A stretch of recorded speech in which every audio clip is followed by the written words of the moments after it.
Greetings and salutations. Welcome to the Anime Lately podcast, your ultimate hub for all things anime and beyond. Whether you're joining us for the first time or you're returning listener, or are you? If you're not, welcome to the new channel. We're thrilled to have you on board for another exciting dive into the world of animation and pop culture. This is episode 154. Yes, you heard it. On the new channel, we're continuing the number of 154 of the Animated Podcast. So brace yourself for character debates, side conversations, a dash of chaos, and a hatred continuous line from Jokestar. All crammed in a 2-hour show, finally. We have been away since September 3rd, but we're back with a bang and consistently bringing you a New York Comic Con coverage and what the crew has been up to for the past couple weeks. Join us for the Weebs Lounge. And yes, like we said, we'll be talking about New York Comic Con experience. So if you guys have gone, let us know down in the comment section down below. How was it? Did you have a good time? Because we heard all 4 days was packed. So engage with us. Share this episode. Bring your friends. And let's make this morning unforgettable. All powered by Anime Studio. Yes, you heard it. Moving forward, we're doing a pre-recorded, but streams will be happening in the future. At the moment, we're going to be having a consistent schedule. So catch a new episode every weekday. Haven't been fully decided Wednesday or Thursday, but stay tuned. Whenever this job, that will be the decision. Morning on YouTube, and we're back to the audio feed. So enjoy this, and let's meet the crew. Welcome, guys. Myself, the host, Legendy Vash. We are here for love and peace. And if you ain't my regular customer, you only get one wish. How's it going, everybody? It's your world champion Walk-ins here, and that's right, you have about 5 minutes. That's right, monkeys. You have 5 minutes to press that like button, or else the planet will explode. And it's your boy Jokester. I ain't got a reference. I'm just still searching for my Sparking Zero main. Man, is that Krillin? See, listen. I'm pretty okay with Krillin, but it ain't hitting like it would usually hit. Like, Krillin is easily my main in fighters, but it's just a different story for Sparking Zero. Okay, understood. I'm kind of feeling Gohan right now. Gohan's slowly and surely moving up there in the ranks.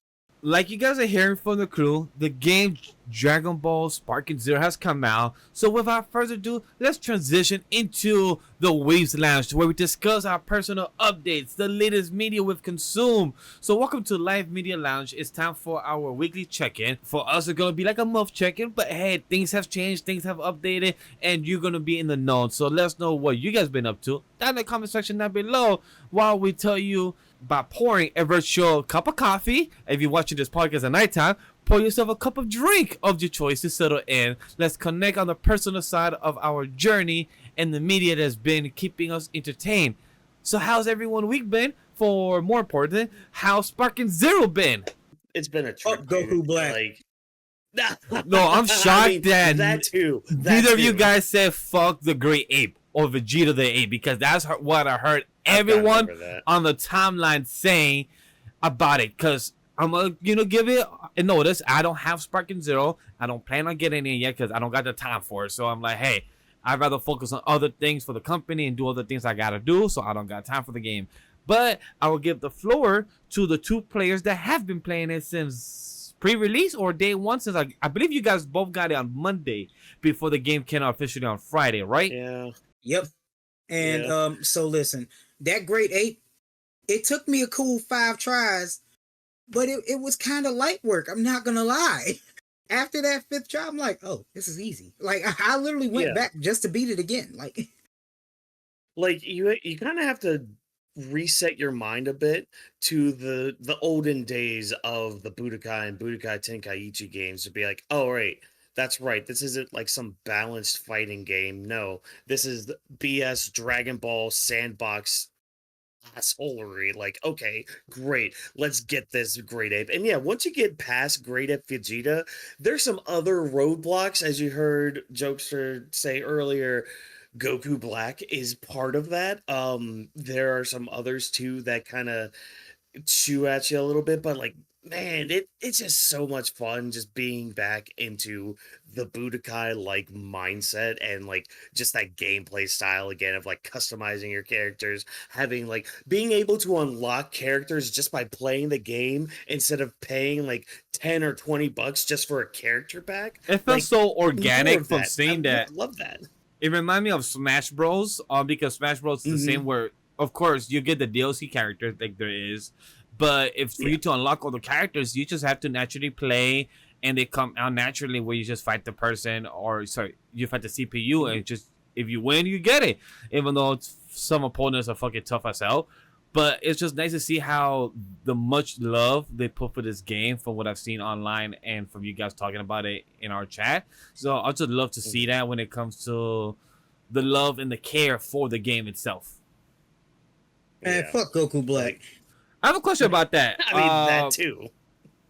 How's the what ifs? Because the one thing I've heard is Gohan Black. I heard that was a what if story, and I heard the concept was pretty cool. Spoiler warning if you haven't gotten that far yet. But yeah, Gohan Black is a thing. Surprised the fuck out of me. But I low-key got into an argument about it on Twitter. Because somebody was like, oh, why doesn't Gohan Black have a rosé form? And people have failed to realize Gohan never got God Ki. Yeah. Yep. And that was people the whole thing. For some reason think that Super Saiyan Rosé is Goku Black's version of just regular Super Saiyan, when it's literally just his version of Blue. Yeah, that's literally his version of Blue form, just in God form. So yeah, some people actually no, I was gonna say no offense, all offense. Some people can't read. So it's like, I was just gonna say, like 70% of Dragon Ball fans have never watched the show. Yeah. Like that's a meme, but that's a meme for a reason, because like a lot of y'all just don't know or don't remember or have never watched any Dragon Ball or read any Dragon Ball. It's like, how are you a fan if you can't just remember such a simple freaking story? But hey, that's, and even after the thing is, even after they got like even after they got informed about it, like from everybody, he was just like, oh, but this one page that came in this book that literally got debunked by fucking not Toriyama, but the other writer, Toyotaro. Yeah, and also just debunked by the show. He just did not want to go at it, so I'm just like, yeah, okay, yeah, sure, all right. But like Gohan Black was such a good fight. I do wish they gave him more dialogue.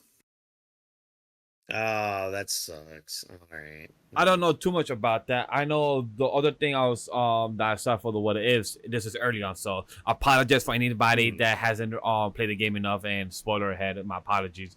But when it came to the what if, instead of Goku dying against Raditz, he became a Super Saiyan earlier. Instead of Frieza, he became a Super Saiyan against Vegeta. I think that's what I heard. Oh, I never did that one. Okay, yeah, so I need to dude. back. Okay, cool. Yeah, definitely go back. Yeah, I think one of the way is that you have to be Raditz within the time limit. That's how you access to the what if story. Yeah, it's either that one or it's when you have the choice between teaming up with Piccolo or going it alone. Because when you go it alone, it leads to like Krillin and Master Roshi joining you. Oh. Yeah, so I think that's the line that you have to and then everybody dies. I mean, look. I'm about to say Master Roshi about to get killed, bro. About to become Super Saiyan 2 then. Nah. Hey, don't doubt Master Roshi. In the manga, he got that Ultra Instinct, so y'all doubt the Master. Just imagine though, they actually win against Raditz by using the Mafuba, and every other opponent that appears, they just contain him in that jar. Oh, I can't wait I can't wait for us to transition into the Dragon Ball Z movies that we both saw, because I have a line that I just remember about Raditz that got me mad in the movie I saw. Like, I can't wait for us to touch about that. I'm curious about it. How's the game mechanics? Because you guys spoke about the story. How's the game mechanics or like the UI and everything? Uh, it's fine. I think there are still a few quirks I think they could work out. I think some of it, like with the dodging mechanics, could be worked a little bit better. Uh, but that just might be me still stuck with Xenoverse 2 logic. And I guess the other thing too, sometimes button inputs don't go right away. So like there are some times where like I'm trying to do an alt, like an ultimate move or whatever, and it's doing this weird like trying to grab motion when I'm like, no, I'm holding R2 and pressing circle, do the ultimate move now. Okay, now you did it. Great. So like a few kinks here and there, but like I've been fine with it, you know? As far as like actual in battle mechanics, I think it's been okay. See, the thing is, and this goes for your like old Tenkaichi games and everything, it suffers from mainly now my issue with 3D arena fighters in a whole, namely Xenoverse and Storm, or Naruto Ninja Storm. Yeah. Teleport. Oh, I got you behind. Oh, teleport. So that was my next question to ask you about that too, because I saw that clip of yours. I think online, or I think I saw you posting it, or somebody in my timeline showing a clip of teleport, like 25 people, 25 times doing. Yeah. And I'm like, yo, this like, how do you even find this match fun then? Like that's all you're doing. See, that's why you just gotta suck at it. And then you'll have fun with it. Yeah, basically that's it. Yeah. Like me, because I haven't done any online ranked matches, but I've done online matches against some friends, and it's definitely just fun to throw hands. Like, oh my god, yes. Bruh, I've never had so much fun just pressing square, my nigga. Like, oh my god. It feels so good. Oh, man. Yeah, so again, you just kind of have to get into the Budokai mindset of it instead of a fighter mindset, like, because then you'll have fun. Like, I know a lot of people have been complaining about the difficulty with it, which, again, yeah, there's some difficulty. That shit got me hilarious when I heard somebody say that they lost twice, and then the game asked themselves, do you want to lower the difficulty? I'm like, yo, I remember back in the day when they used to ask us, like, after 10 deaths or something, like, after, I think it was, like, 10 or 12 deaths, some games will ask you, like, hey, what do you want to lower the difficulty? But for the game to ask you 2 times during the Grade 8 match, I'm like, damn, they're either murdering your ass so fast, or you either suck. Mama didn't raise no bitch. The best thing that I have seen was the actual Bandai Twitter page. That was hilarious. What happened? Difficulty and retry meme. Oh my god! When I say they was like, you know what you did. When I say they cooked all of y'all raging dudes at that, bro, y'all got cooked by a brand page. Like, and usually, guys, for anybody in the community that should know, brand pages are supposed to be professional, but at some point they be like, you know what? Let's just flame these dudes. Let's just flame them. Fuck them. And you know, they knew what they did. Oh god, freaking Wendy's. Do you guys think this game will last long for like to the holidays, past the holiday? Like this game will have longitude as a fighting game? No, I think it'll last as a party game. Yeah. Yep. Is that good or bad for you guys' perspective? For me, it's good because I don't see it as a fight. I've never saw Tenkaichi as a fighting game. I saw it as what it was for me and my family. Me and my uncles would gather around the TV. They'd be drinking beer. I'd be drinking a soda, pretending like it's beer. 9 times out of 10, I snuck a beer. And we'd all be playing, Tenkaichi 3, just me beating, you know what? I just realized who my main's about to be. Kid Buu. I almost there we forgot. go. That's what I was as a kid. Hell yeah. Oh, God. Okay, yeah, but, like, it's a game that you play to have fun. Everybody wanting to be competitive with it is just how a lot of gamers are nowadays. So will it last with them? Maybe not. Will it last in just, households who enjoy Dragon Ball? Yes. Mm-hmm.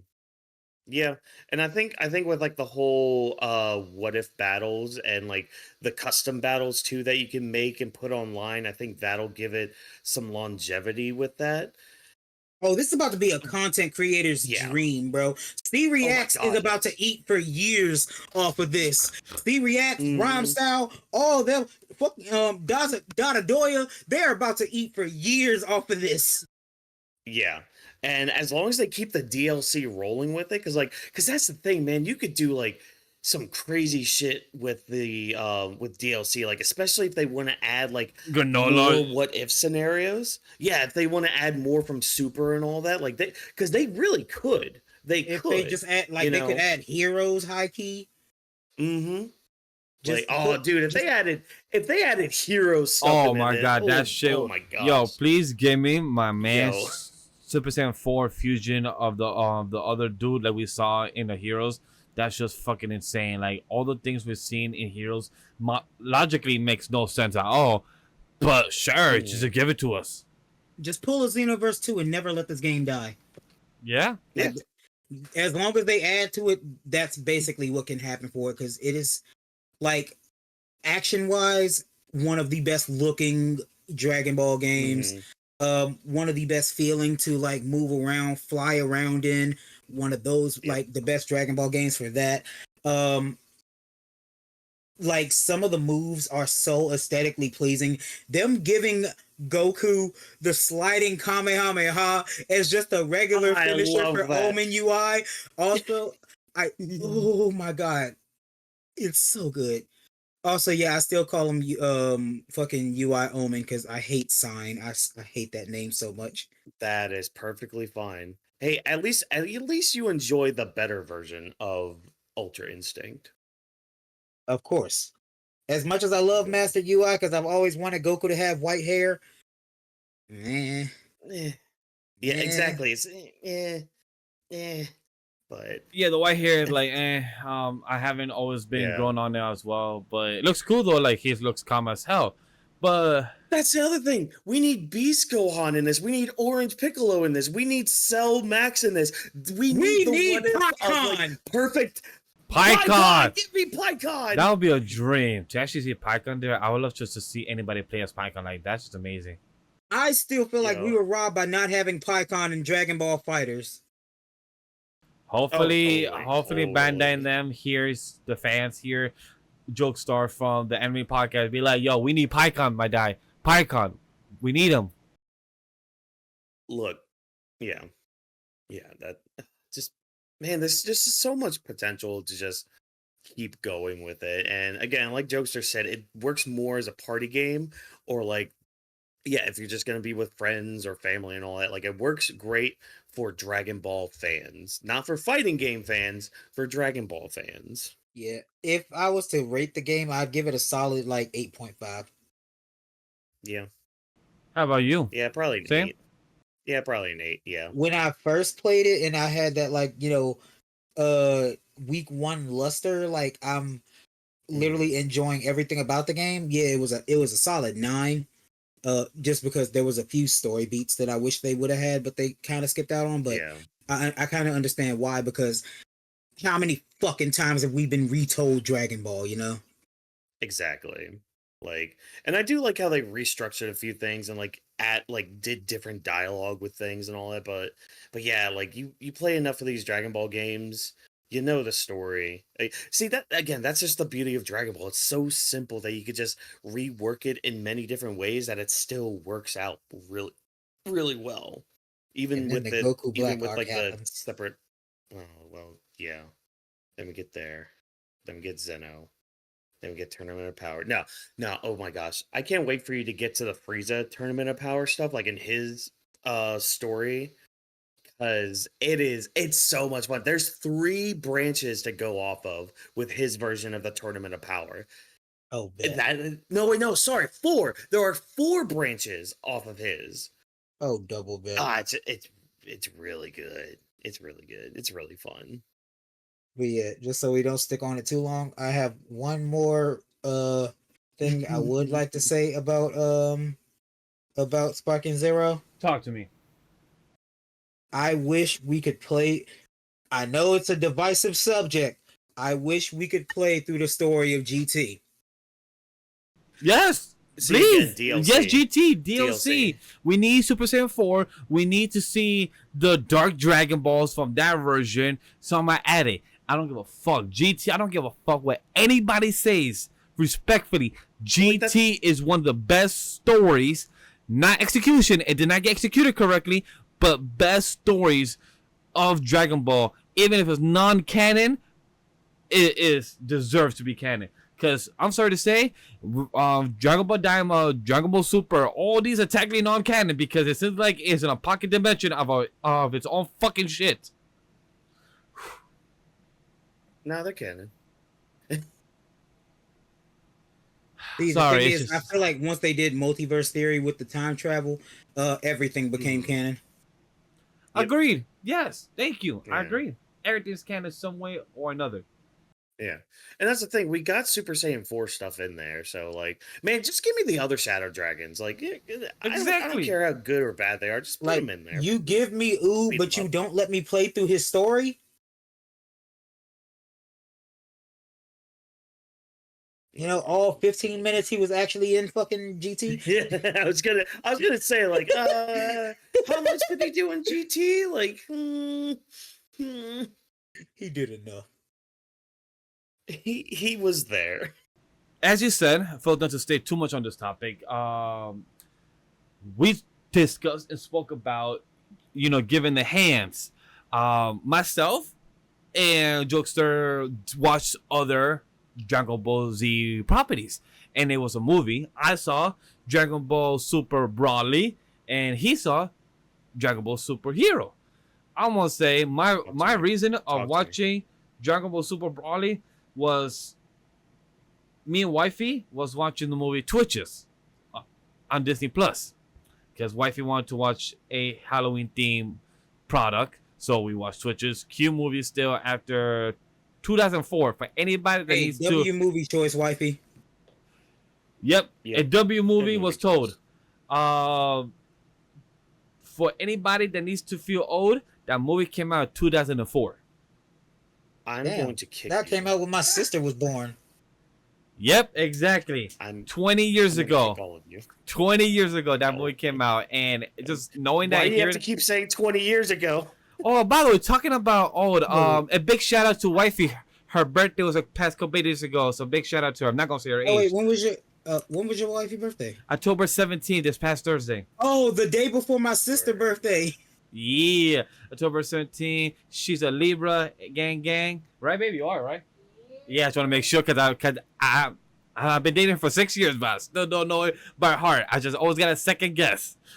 But, so we saw Twitches, and then knowing that Disney Plus, I forget, has anime catalog, then I see Dragon Ball Super Broly, then I'm like, shit, why not? Let me watch Goku Vegeta get smacked down in the icebergs and somehow turn to a volcano. Then somehow they break the law of physics and break the galaxy, but then somehow come out of the galaxy and then ice all again. Sure, let's watch that film, and it was still fucking enjoyable. Just seeing Frieza being the most instigator motherfucker out here, literally just starting problems just because he doesn't like these monkeys. That's literally, he's like, yo, I'm look, Broly, look what he did. Your dad died from a mysterious blow. Yeah, oh my no. goodness. He literally said, one of the rays just, ricochet here, and it just killed him. I'm like, why does it look like he got hit by a finger pistol? Like, he literally has a hole in his chest.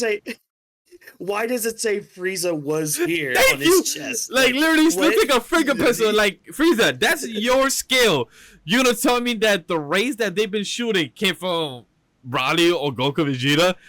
technically, if he got hit, his face should get blown off or something. But instead, he got shot in the chest. Frieza, you're the worst actor. And the way how he literally goes, like he has to prepare himself to fake act. He like, Broly, look at these motherfuckers. Look what they did. All right, bitch, you are the worst liar. That's what makes Frieza the greatest. That's what makes Frieza the best. It does.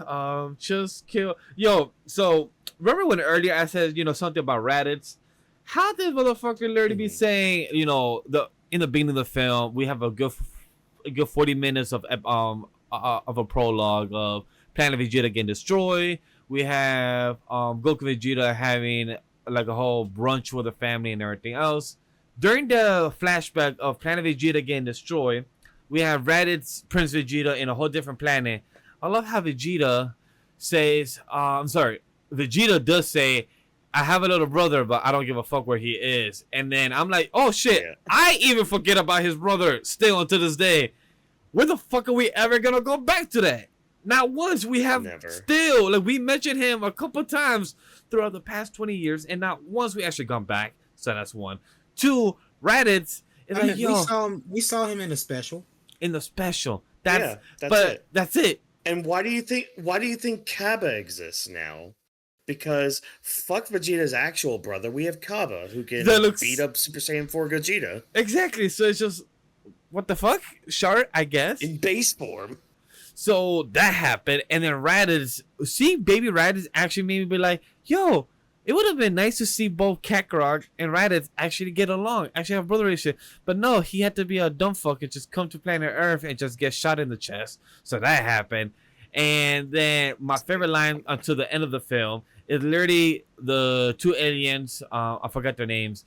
They asked Goku, what's your name? He said, you could call me Goku. But then looks up and stares at Broly and says, but you could call me Kakarot. And then he just teleports, but like the small details of telling your other Saiyan blood, your other Saiyan race, to still call you your original name, your birth name from your Saiyan blood, but then also having the little smile, Broly smiling back, just the acknowledgement of a Saiyan to Saiyan is really beautiful to see. So that's one thing I love. Even Dragon Ball, as much as I'm not a huge fan like others, I grew up with it, yes I did, and everything, but just to see that it's not always about the action, like these little small story about the Saiyans, it's just still amazing to see. So those are things I appreciate as a fan. I love, that's why I love GT, because it has a lot of story, even if like, for Vegeta shave off his fucking mustache. I know. Dude. But Broly, look, and Broly just giving the hands to fucking Goku and Vegeta across the fucking icebergs. And like I said the joke in the beginning, that Goku and Broly literally made the galaxy fucking turn, and then they broke out of the galaxy. It was the most fucking epic shit. Like, still watching that on my small tablet while cooking breakfast for wifey. I was like this the whole time, just flipping eggs, like, what the fuck? What? Just to watching that, I'm like, dude, damn, that's some crazy shit. Look, okay. I'm going to let you guys handle the Dragon Ball movie talk, because I swear if I start talking more Dragon Ball, this whole podcast will be a Dragon Ball episode. Like, no, because I can tell, no, Vash, I can tell that you are working diligently on my Dragon Ball video, because it's literally the little things that I always start pointing out when it comes to Dragon Ball, because like that's the best part about Dragon Ball as a whole. It's like, it's such a simple story, but there's so many just little intricacies about it that like make it so special. And like when you start looking at it more, it's just like, oh, Toriyama, if you tried in your life, if you actually tried more, Dragon Ball could have been good as One Piece. Well, story-wise, that's a whole story-wise in the foreshadowing. I was about to start. Look. Okay, let me add pretext. Story-wise, in actual details, where the story doesn't become about transformation and things being left. That's what I mean. Just like One Piece, it goes from foreshadowing stories, even from arcs in the future. But when it comes to Dragon Ball, things are so little, like in the Dragon Ball Super manga, we had a moment where Granola asked Goku, "Why are you the way you are?" No, it wasn't Granola. It was somebody else. One of the Kais, one of the old Kais. He asked Goku, "Why are you the way you are?" And he literally explained his good nature, and we only got that in the fucking manga. Yeah, and so like the only thing I'm gonna say, so y'all can talk about the movies before I interject and make this a whole Dragon Ball centered topic. Dragon Ball is the perfect example for the KISS method, and the KISS method is keep it simple, stupid. If you keep things simple and you make it like easy to consume, you can make things even deeper than they already can be, instead of like being overly convoluted, like with like twists and turns and all this stuff. It's like, no, good versus evil, bad versus good. Oh, you're actually not that bad? Bet. Stop killing people. All right, fine. You beat me up at my strongest. I won't do it anymore. Things like but it's even deeper than that. But no, not gonna talk about it. Not gonna talk about it. Not gonna. Gotta hold. I mean, unless you're boo, contain. there is no stop killing people. We gotta blow this dude up. Sure. Well, yeah, like Paul, Frieza. what are your thoughts towards my comments about Dragon Ball Super Broly, and what did you feel about your first time watch with Dragon Ball Superhero? All right, so Ben, for me, Broly is still my favorite Dragon Ball movie outside of Janemba. Yes. I love Janemba. Yes, yep. Fusion. Yeah, Janemba is my favorite. I almost watched that today. I almost watched it, but Fusion Reborn, that's what the movie's called. So, yes. Fusion Reborn is my favorite movie just because for the same reason that Kid Buu is my favorite villain, which I am an agent of chaos who enjoys chaos, and Janemba was nothing but chaos, and I loved him. And then also Gogeta's the better fusion. Facts. Exactly. And guess what features in both movies, nigga? Gogeta. But yeah, so like Dragon Ball Super Broly, easily one of my favorite movies with when it comes to like when they showed Gogeta going blue, how beautiful that transformation was. How beautiful! No, all of the transformations slapped in Broly. Oh like, yeah. Broly my God, getting furious and his shirt coming off. Vegeta Goku trying to go Mastered Ultra Instinct, and he's just like, nah, I can't do it. Time to go blue. It's like, when he goes green for a second. Vegeta, when Vegeta goes God, the whole theater when I saw it was just like, I'm like, because that's the first time we saw him as God. I just turned the goosebumps from you. Like that was the first time he turned God, and to actually see that, when I forgot that his aurora turned from green to almost white. And I'm like, oh wait, we actually saw a bit of Ultra Instinct. I'm like, wait, does he turn? But then it just went back to blue. I'm like, oh, I thought he turned white. I'm like, that would have been amazing to actually see Ultra Instinct for like a quick millisecond, but we didn't. And I didn't mention the part where Goku did actually a slick move. He literally told Frieza, yo, tag in real quick. And I love how Frieza said, I'm only a spectator, bitch, what you mean? And Goku don't do this type of shit. So to actually grab Vegeta, be like, yo, just follow me, and just Piccolo reaction like, bitch, what? I gotta teach you a fusion dance. And I feel like that was Goku. I feel like that was Goku kind of being like, well, Frieza, you did this. Exactly. So like you instigated this bullshit. Now you deal with this while we come back. And I love how he was gone for an hour and a half because he failed 3 times for the fusion dance. So that means Frieza literally had to stall for an hour and a half of getting beat up. Frieza got his ass beat for an hour and a half. He knocked that boy every which way but loose. But yeah, that's why Broly is my favorite. But I did recently watch Superhero for the first time. Why did it take me so long? I'm terrible when it comes to anime movies. I'm terrible when it comes to movies in general if it's not in a theater that's near me. But for Superhero, yeah, I was just holding it off for the longest. But my friend finally convinced me to watch it, and it was so amazing. First off, movie was in full CG. The CG immaculate. I thought the actual plot, it being before I even go through when I talk about this movie, I just have to say, if I was Gohan after this movie, I'm beating the dog shit out of Piccolo, bro. I'm beating the dog. Yeah, I was like, oh, Piccolo, by the way, come here. Why'd you put my daughter in danger like that, you motherfucker? And it was just like, it was such a dad movie. Like, this is a movie that should be like a Father's Day tradition to those of y'all who celebrated with your pops out there.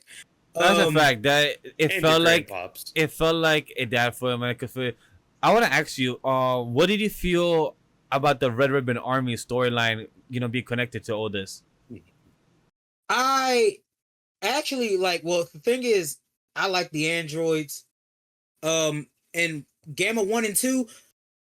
See, before seeing the movie, only seeing clips of them, I thought they were stupid. I hated the designs. I thought it was dumb. I thought it was fucking dumb.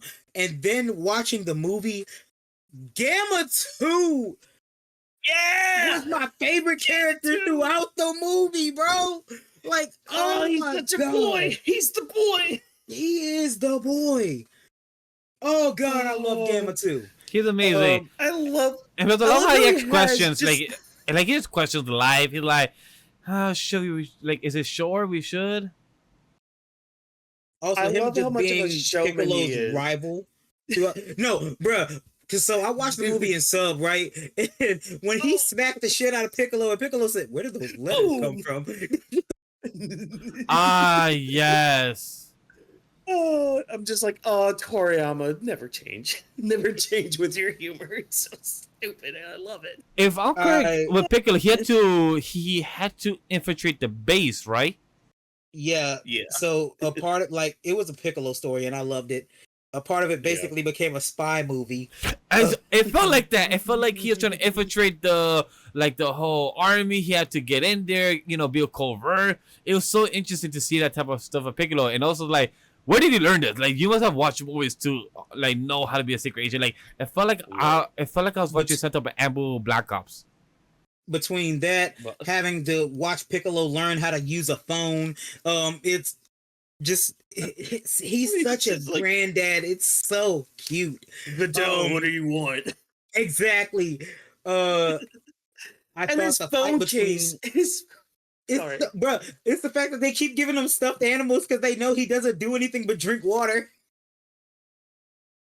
He has a house too. I love it. He has no. Stop. Boo's house at first, because that's the same house that Boo had. It's the same design. I think Boo made it for him. I think that's what it was. I think Boo made it for him, but it's basically Piccolo's house. So that's valid. Let's see. Just spitfiring the things I loved about this movie. All right. So him training Pan, adorable.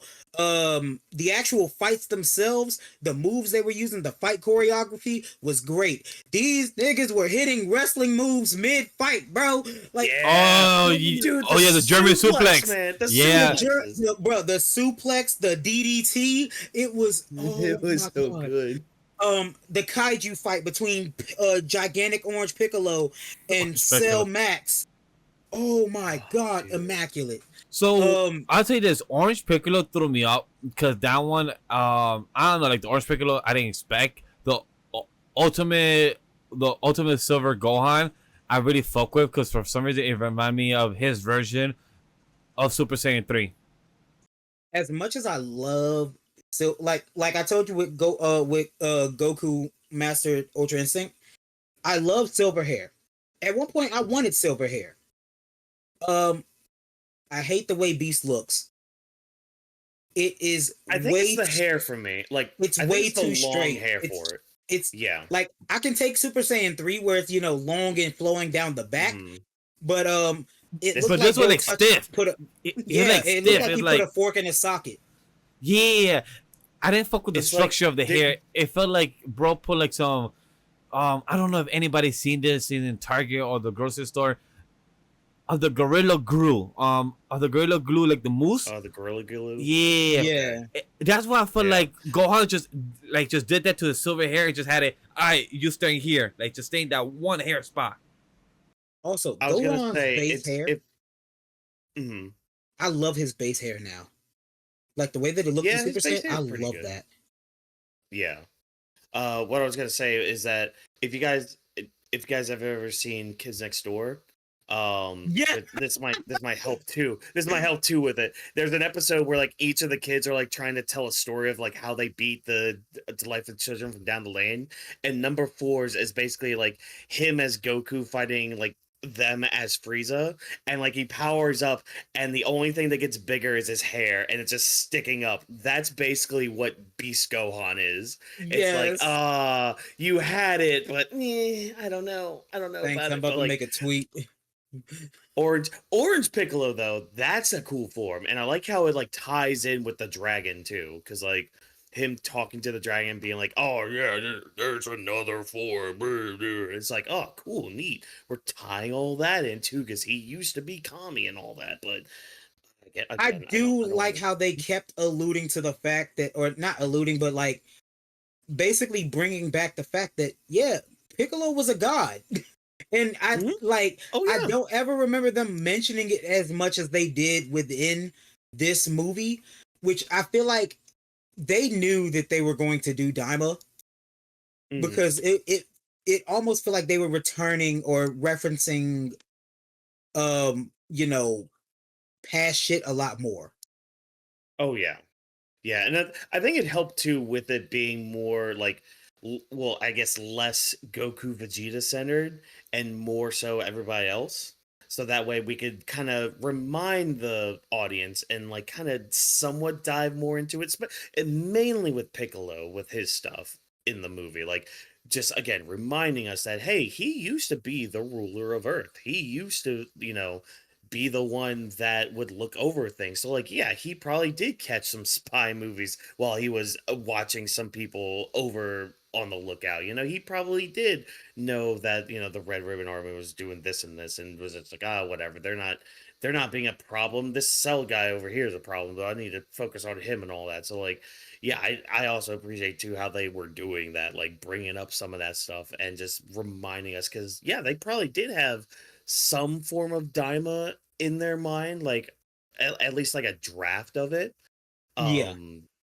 Which god damn, Daima itself too has been really good just with 2 episodes. But that's a whole other topic. No, you know what? Soon. Because soon. If Paul has any more last thoughts to add for the Z movies, then we could transition to Daima and then move into our Otaku News segment. Toriyama, I can see you're an ass man. Same. Yep. Oh, dude, he likes his asses. Vegeta.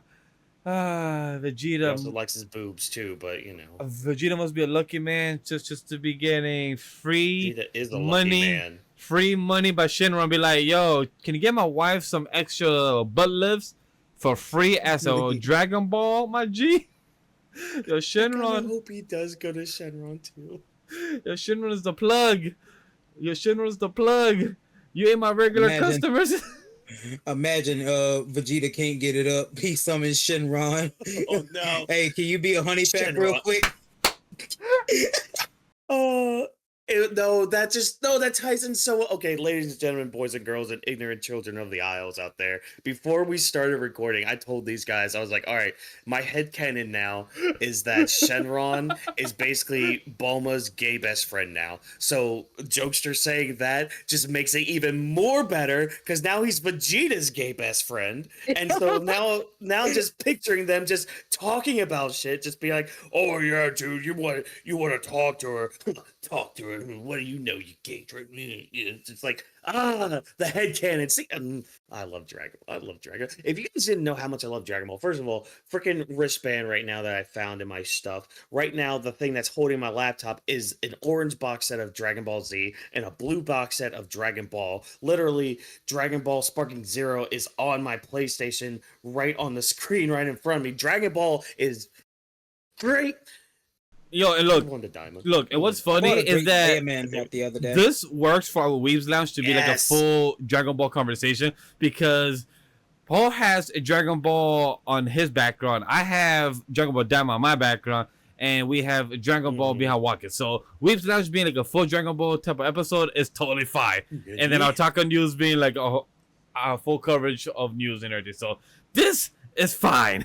So I'm okay with it. Actually, I just looked at my background and I have to bring up one more thing from Superhero. I don't remember Whis being that motherfucking tall, bro. Like I don't remember Whis being that damn tall. Oh yeah, Whis is tall.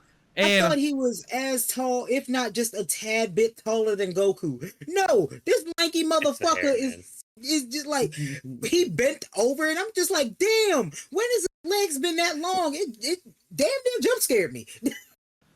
And I just love that Vegeta also got his first W in Dragon Ball Superhero. Don't let Twitter hear you say that. Don't let Twitter hear you say that. Oh my god. Vegeta got his first W over Goku and Broly cried. Whoa. No. We are not going to revise history like that, sir. No. Here we go. No, we are not going to revise history, good sir. No. Saiyan Saga. Vegeta beat that ass. He destroyed. Goku's lucky he had help with that. Their second one-on-one during the Majin. Hold up. Pause. Goku beat Vegeta. Vegeta cheated by using the Great Ape. Goku beat Vegeta with that beam struggle. Nah, that is a transformation. That is fully good. If you're gonna say that, then that means Frieza cheated, which means and therefore Goku cheated by turning Super Saiyan. Nah, we are not revising history. Hold on. That is two different transformations. We have a Super Saiyan from then turning to a 50-fold King Kong transformation. That's a two different. And here's the thing. Transformation, Majin. That's two different. Frieza turned from like a towering guy to like 4 feet tall, and he still beat that ass. No, I am not. Here's the thing. Vegeta admitted to that loss. He said, "You embarrassed me that day." Yeah. He said, and he came back for revenge. He came back for revenge as an android. Embarrassing, and losing are two different things. He literally says he lost. You can still win. You can still win. But that's the thing, though. Because he still won. He still had Goku beat. It was only because everybody else came back, cut off his tail, that he's just like, all right, fine. You know what? You guys won. But, like, it was because of Goku, pushing him Vegeta literally says that he lost at that beam struggle. No. That was the beam struggle, and then he transformed, which is still part of his thing. Like if we're literally gonna say transformations are cheating, then every transformation in existence in Dragon Ball is cheating. That means Goku cheated, Frieza cheated, Ginyu cheated, Piccolo cheated, Vegeta cheated, Cell cheated, Gotenks cheated, Boo cheated. Beerus didn't have a transformation. Frieza cheated again. Goku Black cheated. Zamasu cheated. Jiren cheated. Freaking Toppo cheated. Granola cheated. Nah, we are not having. And the Brody cheated. Vegeta 3-0. 3-0. I don't care. You want to bring up technicalities? Nah, Vegeta 3-0, motherfucker. Toppo definitely cheated, by the way. He did. Fuck him. Yeah, Toppo definitely cheated. But no, that's the reason I said dope, because that happens, and I love watching. I love fighting Vegeta fans on that. It's hilarious. And just seeing Broly cry just of two emotional two-men fight, and his only other two Saiyan brothers just literally fighting, and Broly just be emotional. Broly and Orange Dude, I keep forgetting his name. Both of them, like that's how you know that was some man shit, bro. Yeah, that was some man shit. Yeah. They watch pure hands go they're down. just like, why do you guys like this so much? It's just like, bitch. They're fucking kicking their asses, and they love each other for it. It's just like, this is the manliest thing ever. It was funny. Beerus the whole time was like, "Oh my god, finally somebody won! I'm just tired of this shit." He wasn't even paying attention to the fight. He was looking at Chile the whole time. Yes, that is true. He was, and Wiz just like me for real. And Wiz was just answering the phone call mad late. He's like, "I'm sorry, Boma. I was just eating all the food." And Boma's like, "Yeah, bitch, but all the fight finished, so I don't need y'all no more. Bye." I will say this. My birthday is in a total of 3 days. It'll be past when this episode comes out. There has been a figure of Chile in my Amazon wish list for like 3 years now. If somebody wants to buy it for me, this is halfway a joke for myself, depending. This is halfway a joke. If you guys also want to wait for that list for Christmas, you guys go to support that. You have the now birthday coming up, and you have the Christmas coming up. I can't believe. Right then, that wish list. Fucking transformation. This nigga. This is going on our social. Our next topic. Okay, quick. Any last words, Paul, before we move into our last Dragon Ball conversation? Use them carefully. Chila is fine. That's it.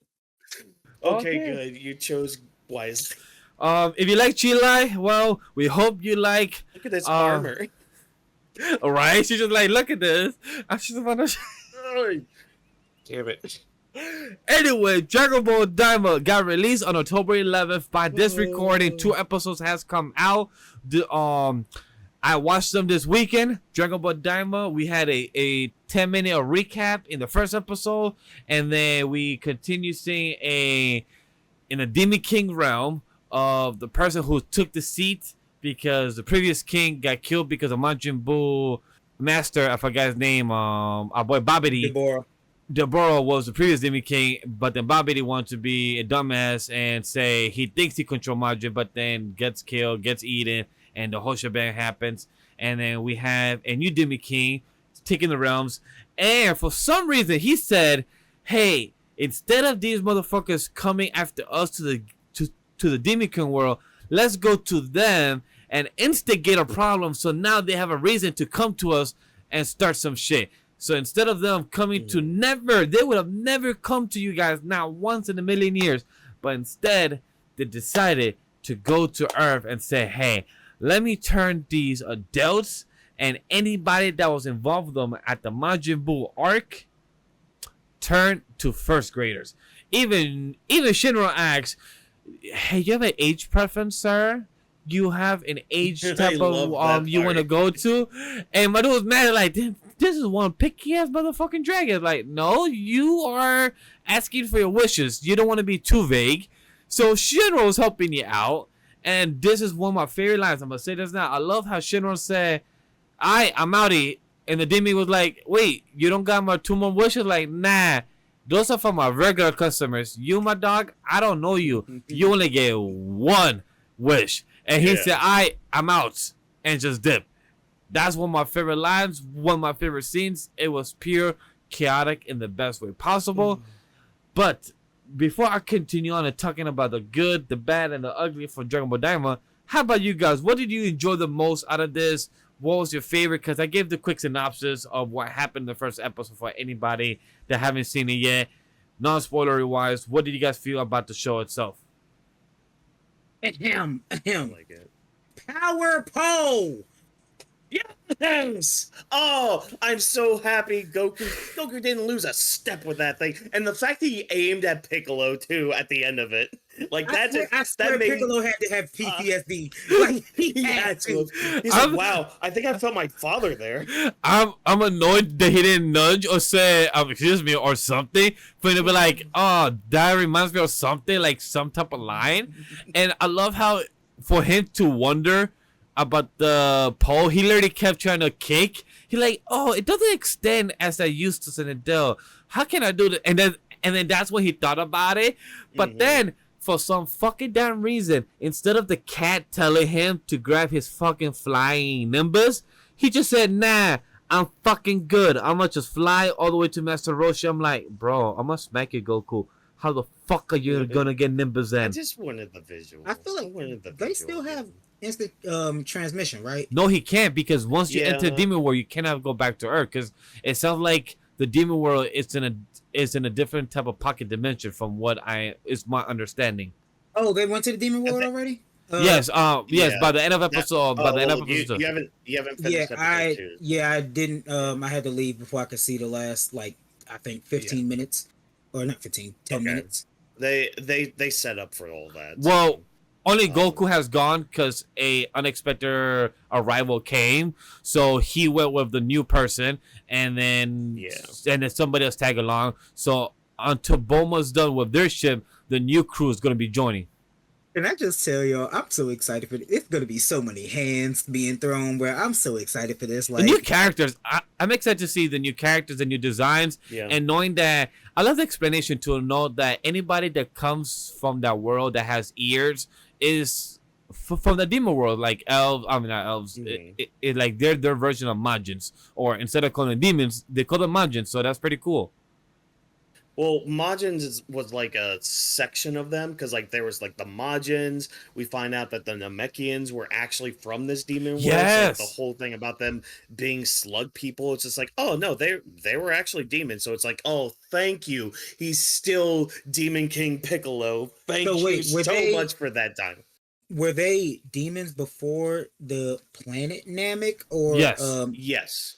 So like what happened was like there was like a tribe of Namekians that were in the demon world, but then they decided, nah, we don't like it here, we're gonna leave. So they left, but not all of them left. Like that's why there's still that old one that's still in the demon world with like Goma and all that. With like the I do not vibe with this Earth. Goes to a new planet.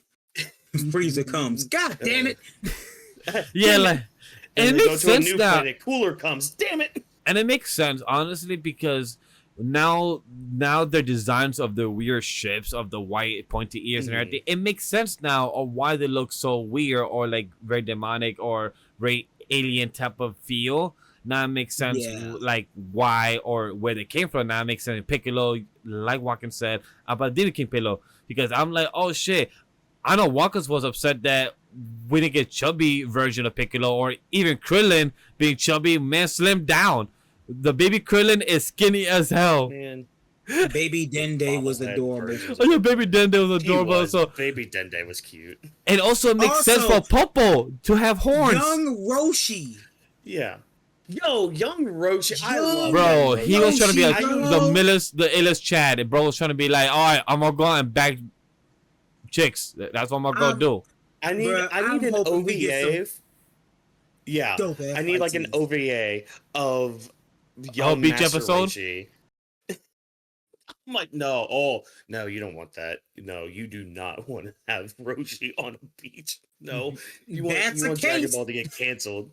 You want Dragon Ball to get canceled? Have an episode of Roshi on the beach. There you go.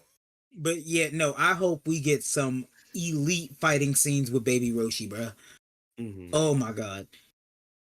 I was just throwing off. I think one thing that with Krillin actually being skinny, because I remember just something that Walker brought up, Piccolo and everything, each of it, and a lot of people was waiting for Krillin to be like as back how used to be, the big head, but it's just weird to see him still having a slight big head but a whole slim body. I just felt like bro kind of looked like a businessman.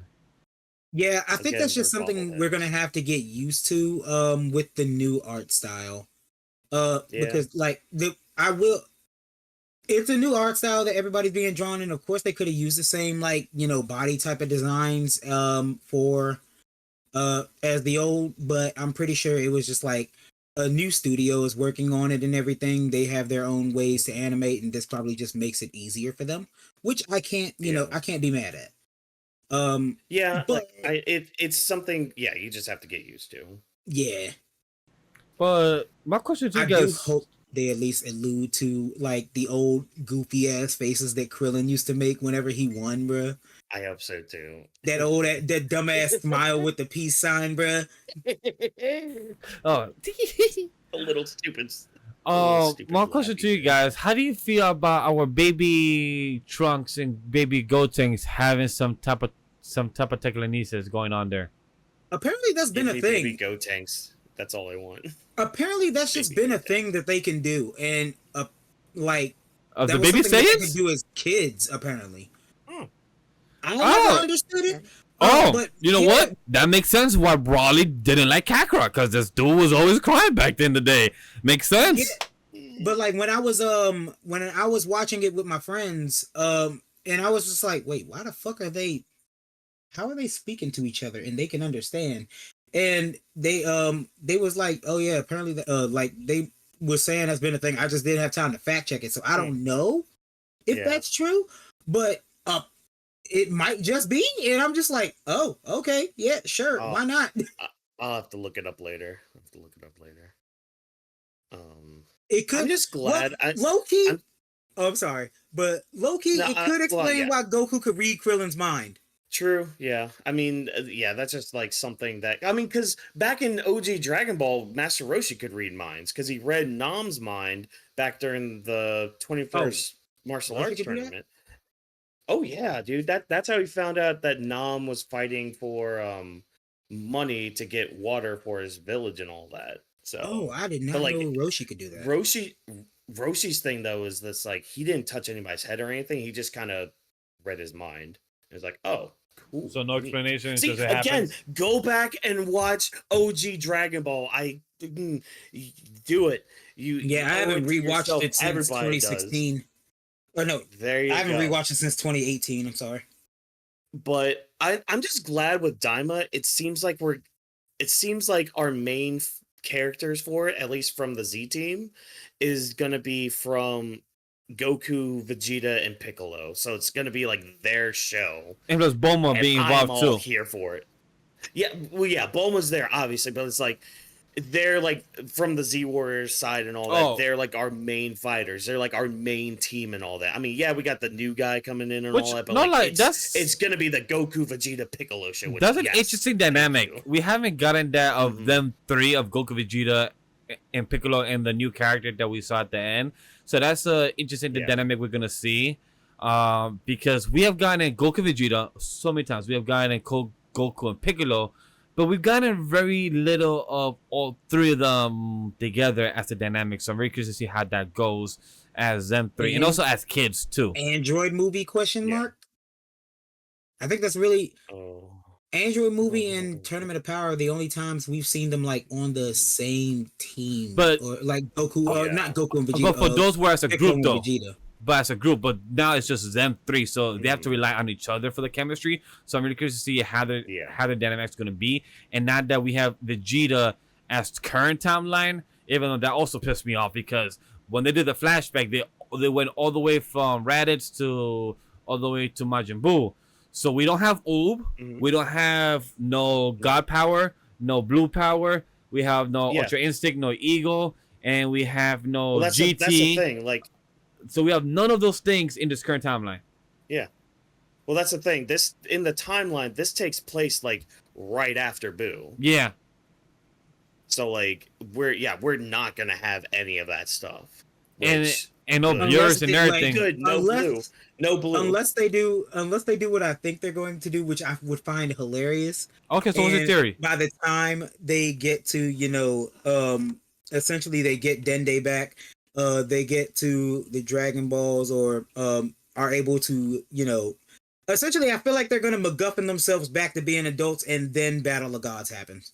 That's my assumption for that, because for any that I have seen the first episode, it's very obvious how with Dende being a baby, the Dragon Balls on Earth are not being able to use. So that means they have to use the ones from the Demon World, and once you use them, the old Namekian said that you have to also fight the people that come out from the Dragon Balls, and then from there, if you beat them, that's how you get your wish. So this is real. Okay, I didn't even know that. This is just GT2. Yeah. This is just GT2. Yeah. This is just GT2. Yeah. Like, literally, and also this also literally once the Namekian literally told the little guy, because after Shenron said, hey, your 2 wishes, you're not gonna get it, so I'm outie. And then after that, the little new demon king literally told him again, hey, can you do what you did again? He's like, nah, all I did just now, that's a lot of power. Which, by the way, the one that making actually doing what he did was fucking phenomenal. Him like literally gathering the balls, turning them from stone to actual like just bro literally just scrape them off like papa. The stone just coming off like that's fucking amazing. But I love how they make it to like if you want to wish another wish, you could grab the 3 Dragon Balls from the Demon World, but you have to beat them. So I'm like, once you said that, I'm like, oh, so literally GT, that's what Goku did. He had to defeat each of the Dark Dragons to get them back into the good dragons. And literally, one of the deals, the Shinra said, hey, Goku, you got to come with me as a deal. And that's what Goku did. It literally sounds like this is the case, but instead of what Goku going with Shinron, it's what Jokester said is that Goku and the gods turn to adults, and then the gods, the Battle of F happens. So if that happens, the Battle of Gods, that happens, makes sense. But like, and because my friends keep fighting me every single time I say this is just GT2, and they're like, no, but then like, and they point out differences and shit, and I'm just like, yeah, like, when Oob walks up, don't say shit to me.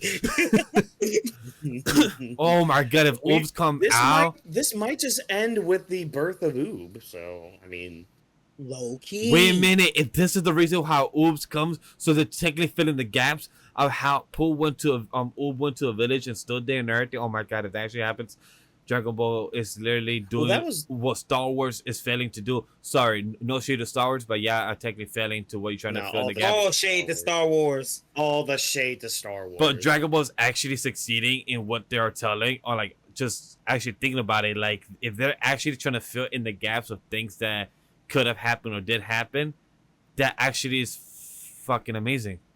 Imagine getting beat out was by technically a wish. Yeah. Yeah. Like Oob was technically a wish. Like that's how he came to be, but it's just like this all could just end with his birth anyways, because like that could end with end of Z. Oh my gosh, I could go no. Yeah. I don't wanna... Imagine your space opera getting beat up by a story about monkey niggas. Monkey. My good monkey. But any other thoughts about Dragon Ball Daima? How do you guys feel about it? Any last thoughts? Are you guys excited for the show to come out in the future? More like, are you guys going to be watching week to week? Because it comes out every Fridays. So is that like a Friday little afternoon task, or like a little weekend anime to watch? Are you guys thrilled about this? So listen, I'm terrible with weekly shows. I know, but back when Super was coming out. On my side of Twitter, the black nerd side of Twitter, honestly, just the black side of Twitter in general, we used to have Super Saturdays. I don't know what we're going to call for Daima because it comes out on Fridays, but those are coming back. It might not have the same like range that Super Saturdays had, but just wait until Daima starts popping off in the shit. Yeah. It's coming back, and I'm here for it every week. Hey, I guess I'm gonna just say again, depending on the schedule, I haven't even said it or asked him, but I'm gonna just say this now: if me and Watkins are free on Fridays, you might just see a Dragon Ball Daima reactions every Friday night on the channel. Dude, okay. I wish. I know this is a whole different other series, but I kind of wish I recorded my reaction to this week's Bleach episode. Because they added like half the episode, like was. If you want to do Bleach reactions, I could edit them and post it. I will. I will do my best not to pay attention. I will just cut. I just won't spoil myself. I'm gonna be so lost, but I'm gonna be like, dope, done, upload. And I guess my last thoughts with Diamond, I guess this ties into maybe transitioning into some other things that we heard coming out soon. Yes.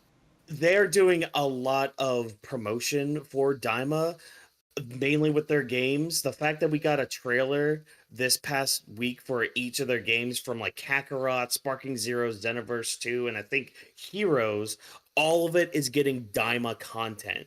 The card game? Crazy. Yes. Yeah, dude. Oh, shit.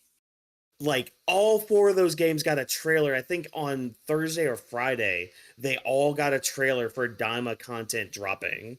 Like speaking of Daima and Sparking Zero itself is getting like 3 DLC shit. stuff. Like, good because I hate Mini Goku in Sparking Zero. Not like I hate fighting him. I hate playing as him. He fucking sucks. I hate it. Oh, really? Why did you not give him a fucking Chi Blast at all? I love using the Power Pole. I hate using Daima Goku, bro. He is literally all, and like as much as I love hands, when you're literally all hands, like I can't even throw a Ki Blast. Come on, man. Like, look, man. We'll get that OG Dragon Ball DLC and everything will be fine. Give me the Frankenstein dude. But, Ader. Yeah. I'm going to just give it to this for anybody and to our time codes to people that's watching. We're in our Otaku Big News and Buzz Central for the pulse of all of our Anime Lately podcast. Get ready to dive into the latest buzz of hottest news and our split opinions on everything entertainment that does not always include anime, pop culture, movies, TV, Marvel, DC Comics, because this is our conversational podcast. Even though it's called Anime Lately, we are here to talk about everything in the conversational aspect. So enjoy for this conversation. Like our most latest game news, like Watkins brought up, Dragon Ball Daima coming to multiple Dragon Ball games, the Xenoverse and Sparking Zero trailer, and the Kakarot stuff that came out over this past week. I'm not a full gamer in this Dragon Ball Z stuff, so I'm gonna just give it to Jokester and Watkins to continue the conversation about this. All right. So one, because me and Watkins brought it up earlier, how if they keep the DLC going, they can like basically keep Sparking Zero going on for almost forever. Mm-hmm. Yeah, which is what they are doing with Xenoverse 2. Because how are you like still adding stuff? I was about to ask you. Wait, hold on. I'm gonna search this. When did Xenoverse come out? Because I remember that game roughly 7 years ago. So I was about to say 2016 then, right? For it. It's like 2016, 2017. Because I remember trying to do content on Xenoverse 2 because 2016. Oh my god! So the initial release date is October 8th, 2016 was the initial release date. So 8 years ago, and they're still dropping DLC for it. Because the shelf life for DLC in games never lasts this long. You sure? I have one to tell you right now called Destiny 2. Well, who plays Destiny? Destiny 2 is like, what, 5 years old at this point? No, you're way off. Pushing 10. That thing is pushing Destiny 2? Oh, no. Like he was actually close. 7. September 6th, 2017. Okay, still. Okay, yeah. So Destiny 2 is getting close, but I still, like, one, I forgot Destiny 2 was a thing. Exactly. Point taken. Point proven right there. I see that almost every 6 months. I hear a new patch or a new game or a new world being attached to it. So it's like I hear always coming something like shock. But still, I say Destiny 2. I forgot it was a thing. I know it's a thing because I have friends who do play Destiny, but it's like not in my scope. And then I forget that it actually came out that long ago. The Xenoverse 2016 October 8th, literally 8 years ago. Yeah. So that's why like they're not letting that game die, and they have every opportunity to do the same with Sparking Zero. Mm-hmm. Wait a minute. Xenoverse already has Ultimate Gohan from Cell Max movie? What? Yeah, they got that dude. Almost a year ago. They added so much in Xenoverse 2. They literally put the story mode from Xenoverse 1 in it. Didn't they recently just add an Evil Jiren episode in Xenoverse 2? Jesus, wow. Yes. I haven't downloaded the DLC in a while, like the latest stuff, like this future arc they're doing or whatever. But I might have to now that there's going to be Diamond stuff. Honestly, I forgot if I have Xenoverse 2. I've probably got it on PlayStation and just don't remember playing it. I've got it on my Switch because I know I would be playing it a lot because I literally have 4 characters on there. I have 2 Saiyans, a Majin, and a Namekian on there that I constantly go back and forth with. And yes, my Majin is the female version. Thank you. Oh yeah, no, that's the only one I played. I made a Saiyan and a Majin woman. That's it. When does the Kakarot or the Daima oh, it's already out. Yep. I was just about to say that. How do you guys feel about the Daima going to Kakarot? So I'm wondering how they're going to do that. Like, because I know it's like Journey Around the Demon World. Are you sure you want to do that before, more of Daima comes out? Well, is that is the Kakarot one out? No, sorry. Yeah, the DLC is coming soon. They just gave the announcement of the story trailer, but from what I'm looking at, the DLC hasn't come out yet. It's just coming soon. It says coming soon. They have an announcement for it, but they haven't said that it's officially out yet. Okay. Gotcha. Well, yeah, so they'll probably wait for it to all be done then. Yeah, so it's probably January, because if this is a one core, they haven't said if this is gonna be like long going yet. So if that is the case, then maybe January. So they will wait until the 12 episodes of Daima has come out already. That's my guess. That's valid. Probably, yeah. I need to rebuy Kakarot. I had sold it after I just it's fun. I had fun, and then I lost interest in the Blue Saga. Yeah, that's it. And I mean, I do recommend going back and beating it, because I do like the final fight you do with Kid Buu, because there's a part where like during charging your spirit bomb, for some reason time stops and you fight Buu again, and it plays Chala What in the background for it. So it's like you're just hit with like this big nostalgia bomb even if you didn't grow up with that opening and all that. Like it's really good. And even the other DLC too for the game, like they do like this training thing with Beerus. They do like the future Trunks and Gohan story, like things like that. Like it's a lot of fun. And again, it has its own quirks, but like Kakarot was a really fun game for what it was. Yeah, no, I had so much fun with it until I think another game came out, and that's why I just never went back to it. And then I got broke, so I ended up just selling it. Yeah, but I mean, I don't really have anything else to say for the Daima DLC coming out, because again, like it's gonna be based off of what the anime is gonna be doing. Okay, bet I can get Kakarot for $21. Yeah. Oh, yeah. There you go. Even better. That's a steal. That's a cheap. I think Game Pass has it for free. I think so. I think I saw that on Game Pass. I'd have to check. Well, I was playing it on PlayStation, so all my I still it's on PlayStation. I still get. At least it wasn't on the Switch. I still kept my Game Pass from the thing that happened earlier this summer, where they gave the announcement of Game Pass on PC and Xbox deals not gonna exist no more unless you have it. It will stay existing. So I decided to stay with it and still paying $20 a month, because I'm like, yo, this is a steal. So I could play whatever I have on my Xbox and my PC. I'm not gonna get rid of it, because after you get rid of it, you can never get it back. So I'm like, all right, I'm gonna still enjoy Game Pass, because I have 1,000 game catalog with my subscription. So I'm like, not gonna stress it. So things have been added, like Call of Duty Black Ops is part of that. So I'm like, I don't gotta buy the game if my brother doesn't buy it. I'm like, cool, I can play on my Xbox. Yeah, but as a man who never really had an Xbox, it didn't matter. Exactly, it won't. But does anybody have any thoughts for the Dragon Ball Daima going to different platforms of the games of Dragon Ball and any other Kakarot, Sparking Zero stuff? W marketing. That's literally all I can say. Oh my God, yes. Yep. Alrighty, so let's transition into the game that will be coming out by the time you guys see this recording of this episode 154. Sonic and Shadow Generations is coming out on October 25th, this Friday. Hey, Bash. Hush. Hey, yo, are y'all ready for peak? Are y'all ready for peak gaming to be back, bro?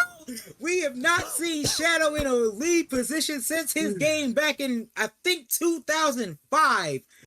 Almost 20 years. We are back with peak, and the marketing for it has been amazing, bro. Like,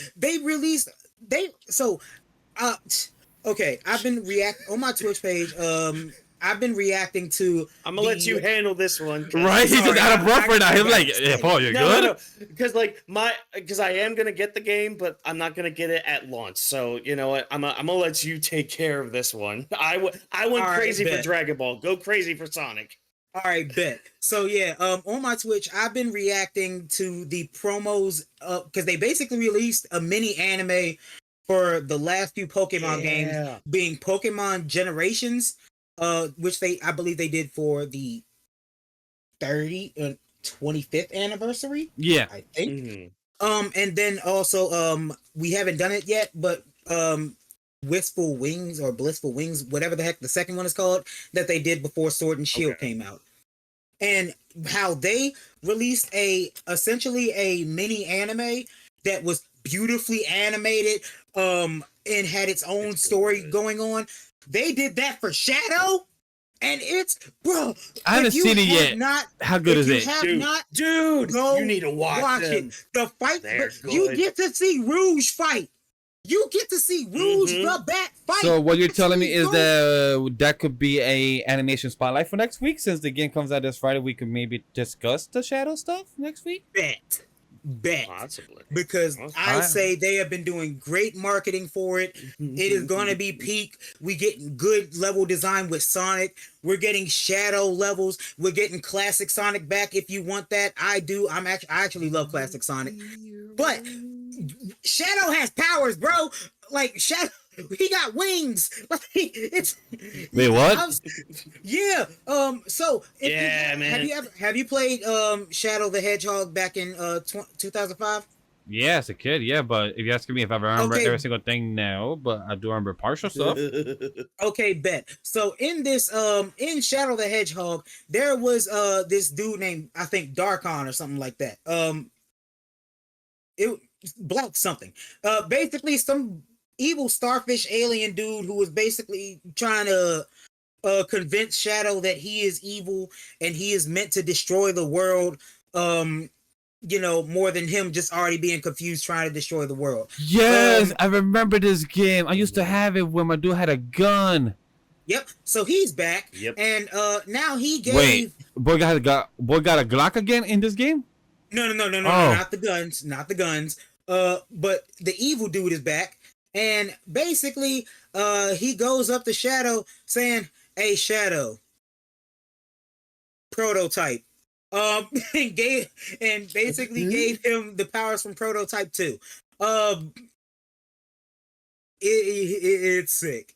It's sick. I'm trying to imagine it, and I'm like, fuck, I can't wait to actually watch this for us to review next week now, because I'm like, I love the Shadow game. I'm literally seeing the pictures right now. Oh, I remember the Spanish Shadow the Hedgehog, because I remember playing this game. Like, these are one games I was loving as a kid. I remember this man Shadow having the Glock, the gun. I remember I believe you could shoot snipers or some type of rocket launchers from the gun, if I remember correctly. Yeah. So in Shadow the Hedgehog, you could either pick up guns from the gun agents, which they gave you an assortment of guns, or evil dark dude whose name still eludes me, gave you guns essentially made of him. Oh yeah, that's right. The evil dark dude. I'm trying to find his name. Because I also searched up evil dark dude, and the picture came out, but the name is not popping up with the pictures. You fucking asshole! That's right. His name, Steve. How could you, Steve? You gotta be kidding me. Here's the thing. Are you trusting a man named Steve? No. Never. Well, for some reason, the only Steve I trust is from Blue's Clues. Alright, I don't know if Google's lying to me, but supposedly his name is Black Doom. Black Doom, yeah, thank you. I don't know where I got dark on, but yeah. Yes. So yeah, Black Doom essentially is back, and he gives Shadow powers. And you said Prototype powers, and I played the game Prototype, so that's just like bonkers. Well, I say Prototype because it's low key like Shadow got a symbiote, so it's like, and that's all honestly just what I remember from Prototype. That's fucking amazing. I should love to hear that. I'm excited that the game as well for Sonic and Shadow. I would love to buy that game because that's a game I would love to play. I'm a big fan of Sonic and Sega. So if I had the funds, I would buy that game in a heartbeat. But that would probably be like a November or maybe a holiday gift for myself because that's one game I would definitely love to play. Hey y'all, birthday. No. Birthday coming up, guys. You heard? Wish list right there. Yeah. You have the option of the Sonic game, and what was the other one? Chila figure. The Chila figure right there. We had two figures. Send me a link to that. I want to see what it looks like. Yeah, for research yeah, purposes. you know, research purpose. If anything, I could send that to my girls. Be like, hey, can this be a birthday gift? But oh yeah, I think this is our last bit of gaming news. And it's very short because I don't plan on playing the game. But I do have to shout it out because this is a thing that I hate. I am an arachnophobe. I hate spiders.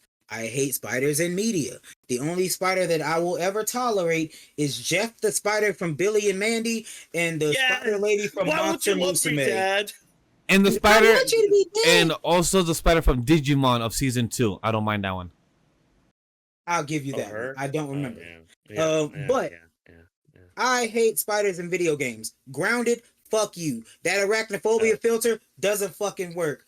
Jedi Survivor, or whatever the fuck that game is, fuck you. Why would you make a whole world? Hogwarts, fuck you. Several reasons. But Dragon Age the Veilguard made it a point, and I'm glad they did, to announce that they will not have spiders within that game. Thank you. Thank you. I can't wait. A big shout out to Crash. I can't wait to see by the end of this episode how much is the tally for the more extra things we hear of what Jokestar hates. So I can't wait to find out the tally for this episode. In my head, I have 3 in my head, but I can't wait when I edit this episode. I can be like, oh, it's actually 5. It's actually 6. Who knows? But like, look, a lot of the stuff he's liked, so it's like, and look, I have to start another list with it. I will have to join this with them. Spiders, go fuck themselves. Any type of creatures and insects, go fuck themselves. My team knows what I've been going through for the past couple months, so I'm gonna just say, fuck any creatures, insects, mice, rats, any type of things that lives in that could be burned with 100 degrees. No, not even 100. It does mean nice. 1,000 degrees of a flamethrower. If I could burn every single insect, fly, anything that also gives you a bug bite when you're out in the forest, anything in that type of avenue, burn them alive. If it got more than 4 legs, I don't want it. That too. If you got more than 4 legs, or if you're 4 legs and ugly and a creature that's not supposed to be alive, burn you alive. Oh, Vash, Jerry just wants to be part of the show. No, you know? no. I want you to be dead. I want you to be dead. Thank you, Jokester. I want you to be dead. Also, and gone, like the song from Ti. Add another spider. Dead and gone. To add another spider lady to your list, Vash. Black Maria from One Piece. Black Maria. Yeah, I'll add her. I'm gonna add her. I'm adding her. But a big shout out to that game. I gotta look it up because I don't watch One Piece. So a big shout out to the game Dragon Age the Veilguard, because for you to actually announce to your audience like, hey, if you guys have arachnophobia, you guys want to fuck with this, well, guess what, I will literally support you and do retweets for any fans or friends of mine that are playing that game just because of that. So a big shout out to my friend also Ray Apollo, because he also don't like spiders as well, and so I'm in the same boat. She's a spider. Oh wait, yeah, she's a spider. Oh, she is a spider. Yeah. Oh, what the? Why does it got a tongue? Yeah, dude. yeah, dude. Like she gets a pass. She gets a pass. I'll give her a pass. She ain't beating lady from Monster Musume for me. That is perfectly fine because I know who you're talking about in that one too. Yeah, and I also approve. Yeah, but if you also approve, we can move on to something that does your wallet approve this. Because for anybody that wants to be traveling the world or want to be talking about like this, Hogwarts, going to play Sega or Nintendo, or any fans of DreamWorks, How to Train Your Dragon, or anybody that's fan of the Dark Universe or the Celestial Park, guess what? Those new things are opening up around the world, and it's coming in the near city near you in May 22nd, 2025 from the Epic Universe. I'm going to pass it to Walkers about this because he's the one that brought this information to us. Yeah, so Epic Universe has been a thing that's been building for a while now. And this is basically Universal's answer to Disney for Disneyland and all that. And so they're just like, all right, bet we're gonna make a new park. It's gonna have 4 to 5 different worlds. One of them's a Harry Potter world, which do that with you will with Harry Potter. Super Nintendo World, which is, yes, inject that into my butt. Thank you. How to Train Your Dragon World. Okay, here's the thing with the How to Train Your Dragon World. Look up some stuff. They're gonna have they have these drones that are dressed up as dragons that look like dragons from the movie that are gonna be flying around at the world. So it's actually gonna feel like dragons are there. Look up the other there's a ride at the new Super Nintendo World, which is basically like Donkey Kong's minecart, and the way that they have built this thing, there's a part where it literally does look and feel like, from people that have test ridden it and all that, like it looks and feels like you actually jump like the minecart from the game and all that. There's the Dark Universe, which takes like all your Frankensteins, your mummies, your Wolfmans, your like creature from the Black Lagoons with his black macaroons and all that, like takes all of them and puts them in one park. Like, this is going to be something huge, and the best part of it is, compared to Disney that can cost you like thousands of dollars to get to, guess what? For a 3-day 3-park ticket, which includes like this park and 2 of the other Universal parks, it's only for an adult, it's roughly between $118 and $174 per day. So like, you could go to all 3 parks for roughly, what is that, like, for like 1 day at a Disney park. Like, that is crazy. So the fact that this is going to be so affordable, like, okay, let's put this into perspective. Disney had that Star Wars hotel thing, I forgot what it's called, that came out like 2 or 3 years ago. For 2 nights there, it was about $5,000. It's called 2 nights. The Galactic Star Cruiser. Something.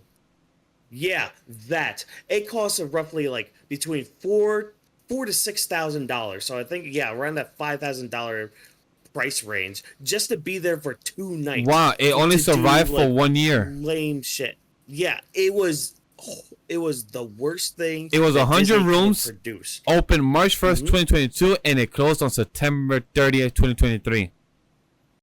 Yeah, like that could have destroyed Disney. But the fact that this new park is this affordable, like, again, like, you see Jokester's wallet here, it's empty. Yes it is, but like, even after saving a bit, Jokester could at least go for a day to this park, even with his wallet empty like that. He could still afford at least 1 day. For example, if one day, if I, the boss, we say, hey guys, let's go for a team resort, let's go choose Disney World or Epic Adventure, I will choose Epic Adventure times 10, because one is more affordable to take 5-6 people of a team instead of going to Disney World. It's like you're spending 3 times that and 3 times of everything and the lines and everything. Imagine going for the Fast Pass or the Express Pass. All that is also extra money on top of that. Yeah. I can tell you now, I've always like wanted to go to Disney at least once.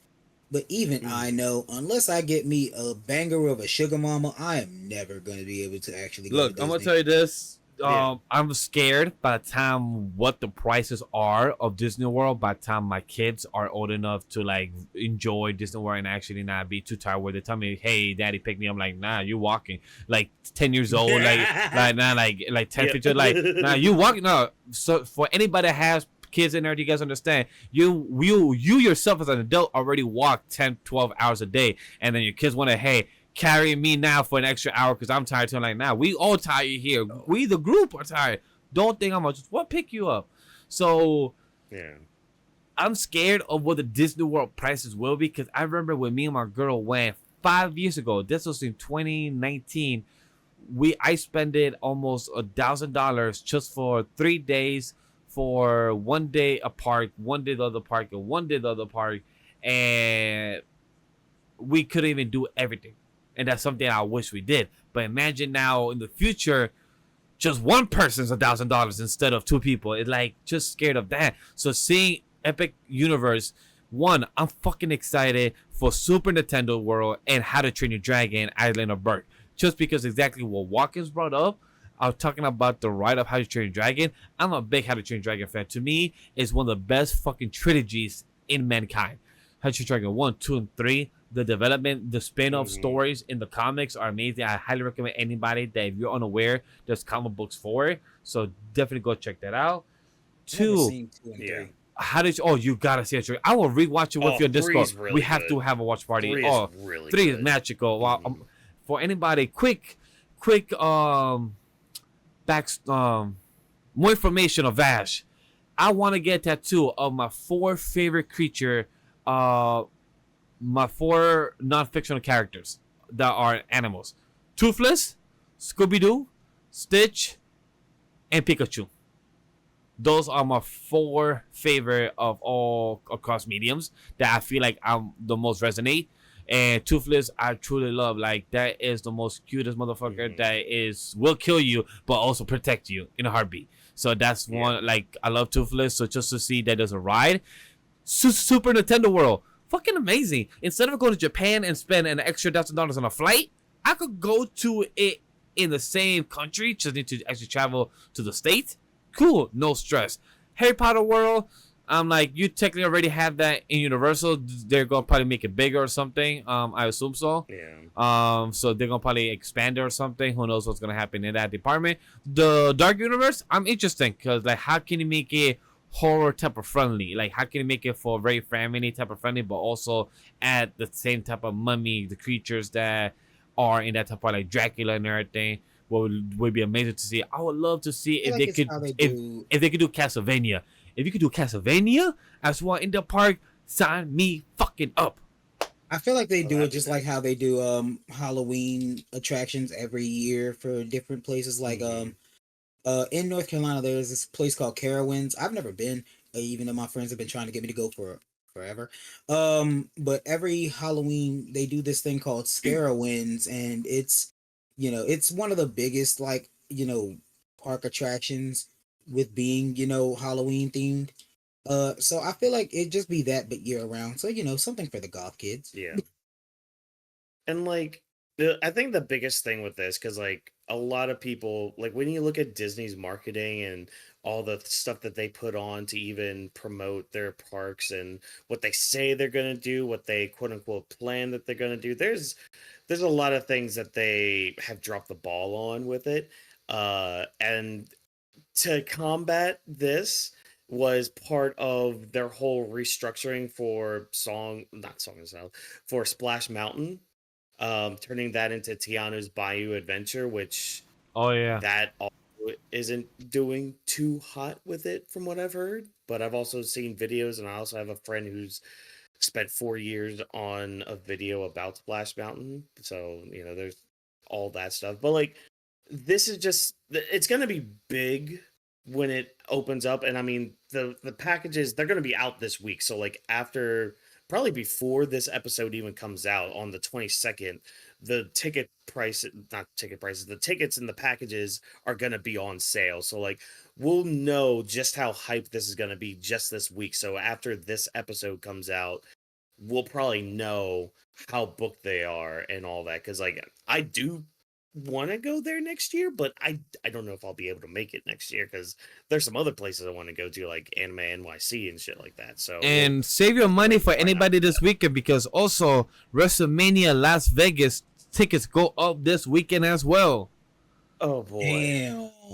One day I'll go to WrestleMania. One day. I should have. I just realized I can't go to a Disney park. Because 9 times out of 10, I'm going to attack anybody I see dressed as Donald Duck. Oh. Uh-oh. Damn. Why do you hate Donald Duck now? Sora! Kingdom Hearts. There it is. Yeah. Understandable. Don't need to ask question. Zeta Flare! You can use a Zeta flame, but you can't hit. I see the hatred is real in that department. I want to move on from the universe and the parks because we all gonna go to it or be like Jokester and be broke as hell. So for those that are gonna buy tickets or pre-sale and everything, good luck to you. May the odds forever be in your name, in your favor, and may you hit the lotto. And if you hit the lotto, can you go to the wish list of Jokestar, or can you come here support Anime Studio? Or if you have extra funds, go to the Kickstarter for God Punch that are trying to launch their animation. So I want to give a shout out to that as well for God Punch. Other than that, let's move on to our next news. It's going to be Dr. Stone Science Future teaser, trailer premiere in January 2025. And this will be one of the final season of Dr. Stone. Are you guys excited about this? I know I'm a huge fan of Dr. Stone. I love my boy Senku. And you got to believe it. It's a thrilling and it's exciting. I have not seen a single episode of Dr. Stone. Damn. I highly recommend it. It's pretty good. I recommend it. I recommend for you to watch it. I saw a clip where a guy had a poop-shaped tattoo on his back, and that's about it. Yep. That basically explains it. No, I'm excited. So they're apparently doing this in 4 parts, like 3 or 4 parts. Yes. God damn it! Yeah. So, yes. So that's what I said. Like one of the final parts. Like as I said, one of the final parts of the last season. So like they're doing, because thing is the last story. Most likely, my assumption is that this last arc or story is going to be ending in 21 episodes to maybe a good 32 episodes. That's my assumption because this is the final story of Dr. Stone. So if this is the last part, it's going to be like a random chunk of like a random 27 episodes type of thing. So I'm really curious to see how they're going to execute it. But overall, I'm excited for Dr. Stone and I'm glad it's actually getting an ending. Yeah. And hopefully they expand on some of the stuff, because like I remember with the manga, it was like, oh yeah, we're gonna go to this, and this place, and then we're just there for like maybe a chapter. Oh yeah, tell me about it. And there's like no adventure with it. It's like, oh, now we're just back to the mainland. Oh, imagine they instead of picking a chapter, they do it for a montage. Oh, that was basically what the manga did. The manga did like a montage at one point. Look, I'm just happy it's not fucking Uzumaki or Blue Lock in the season of animation, because if it gets like the actual montage, I will go to Japan, but like I don't give a fuck about Blue Lock or Uzumaki, but you're gonna fucking hurt Dr. Stone? We got a problem now. We got issues. The blue lock hurt. The blue lock hurt because that shit was hype a year ago. Yo, that first season was hype. It just tells you that Blue Lock is not worth it. If you want to watch a suck anime, go to watch Aoshi. That's what I'm gonna tell you right now. Aoshi better than Blue Lock. You guys were only there for the hype and the animation. There's no story. It literally got the records of Ragnarok treatment from Netflix. The PowerPoint animation. The ball's not spinning. You guys are just read sad. The manga. I watched the first 2 episodes of Records of Ragnarok, and then one of my friends showed me what was happening with that animation, and I was just like, damn. Bro, the manga's better. Go check the manga for Records of Ragnarok. The manga art is fucking phenomenal, so go check that art instead. Record of Ragnarok, Blue Lock. Read the manga for both of those. For sure. But any last thoughts for Dr. Stone? If not, we could see the better animation being used. Yeah, well, at least a better another like graphic novel of it, you know, another comic you guys could read, you know, which is the Avatar graphic novel, The Ashes of the Academy, got revealed on Watkins. I know that you wrote this, and I know that you're excited about this.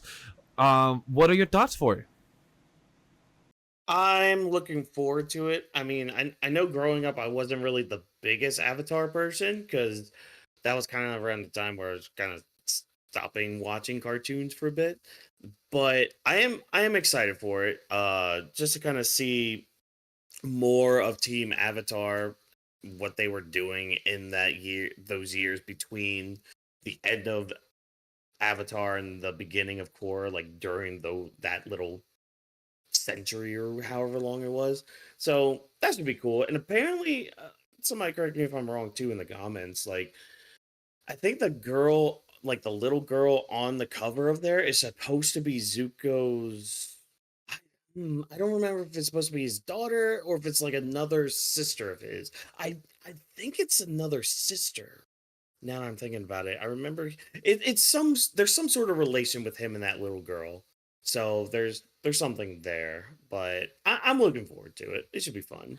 For anybody that's a big Avatar fan, I believe you should read the stories of what happened after the cartoon, the animation, because they actually find Zuko's mother. They find out where they've been. They find out the story of the connection of Zuko's family from the mom and everything, and they find out what happened with her, with his sister, that she actually gets back control, her craziness and everything. So that's an interesting concept. There seems to be a development issues with Aang and the gang of Zuko because of different ideals. So I highly recommend anybody to go read the books, the graphic novels. Pirate or not, up to you guys. Chad, you guys decide which route you want to choose from, but I recommend to definitely go check that out for sure.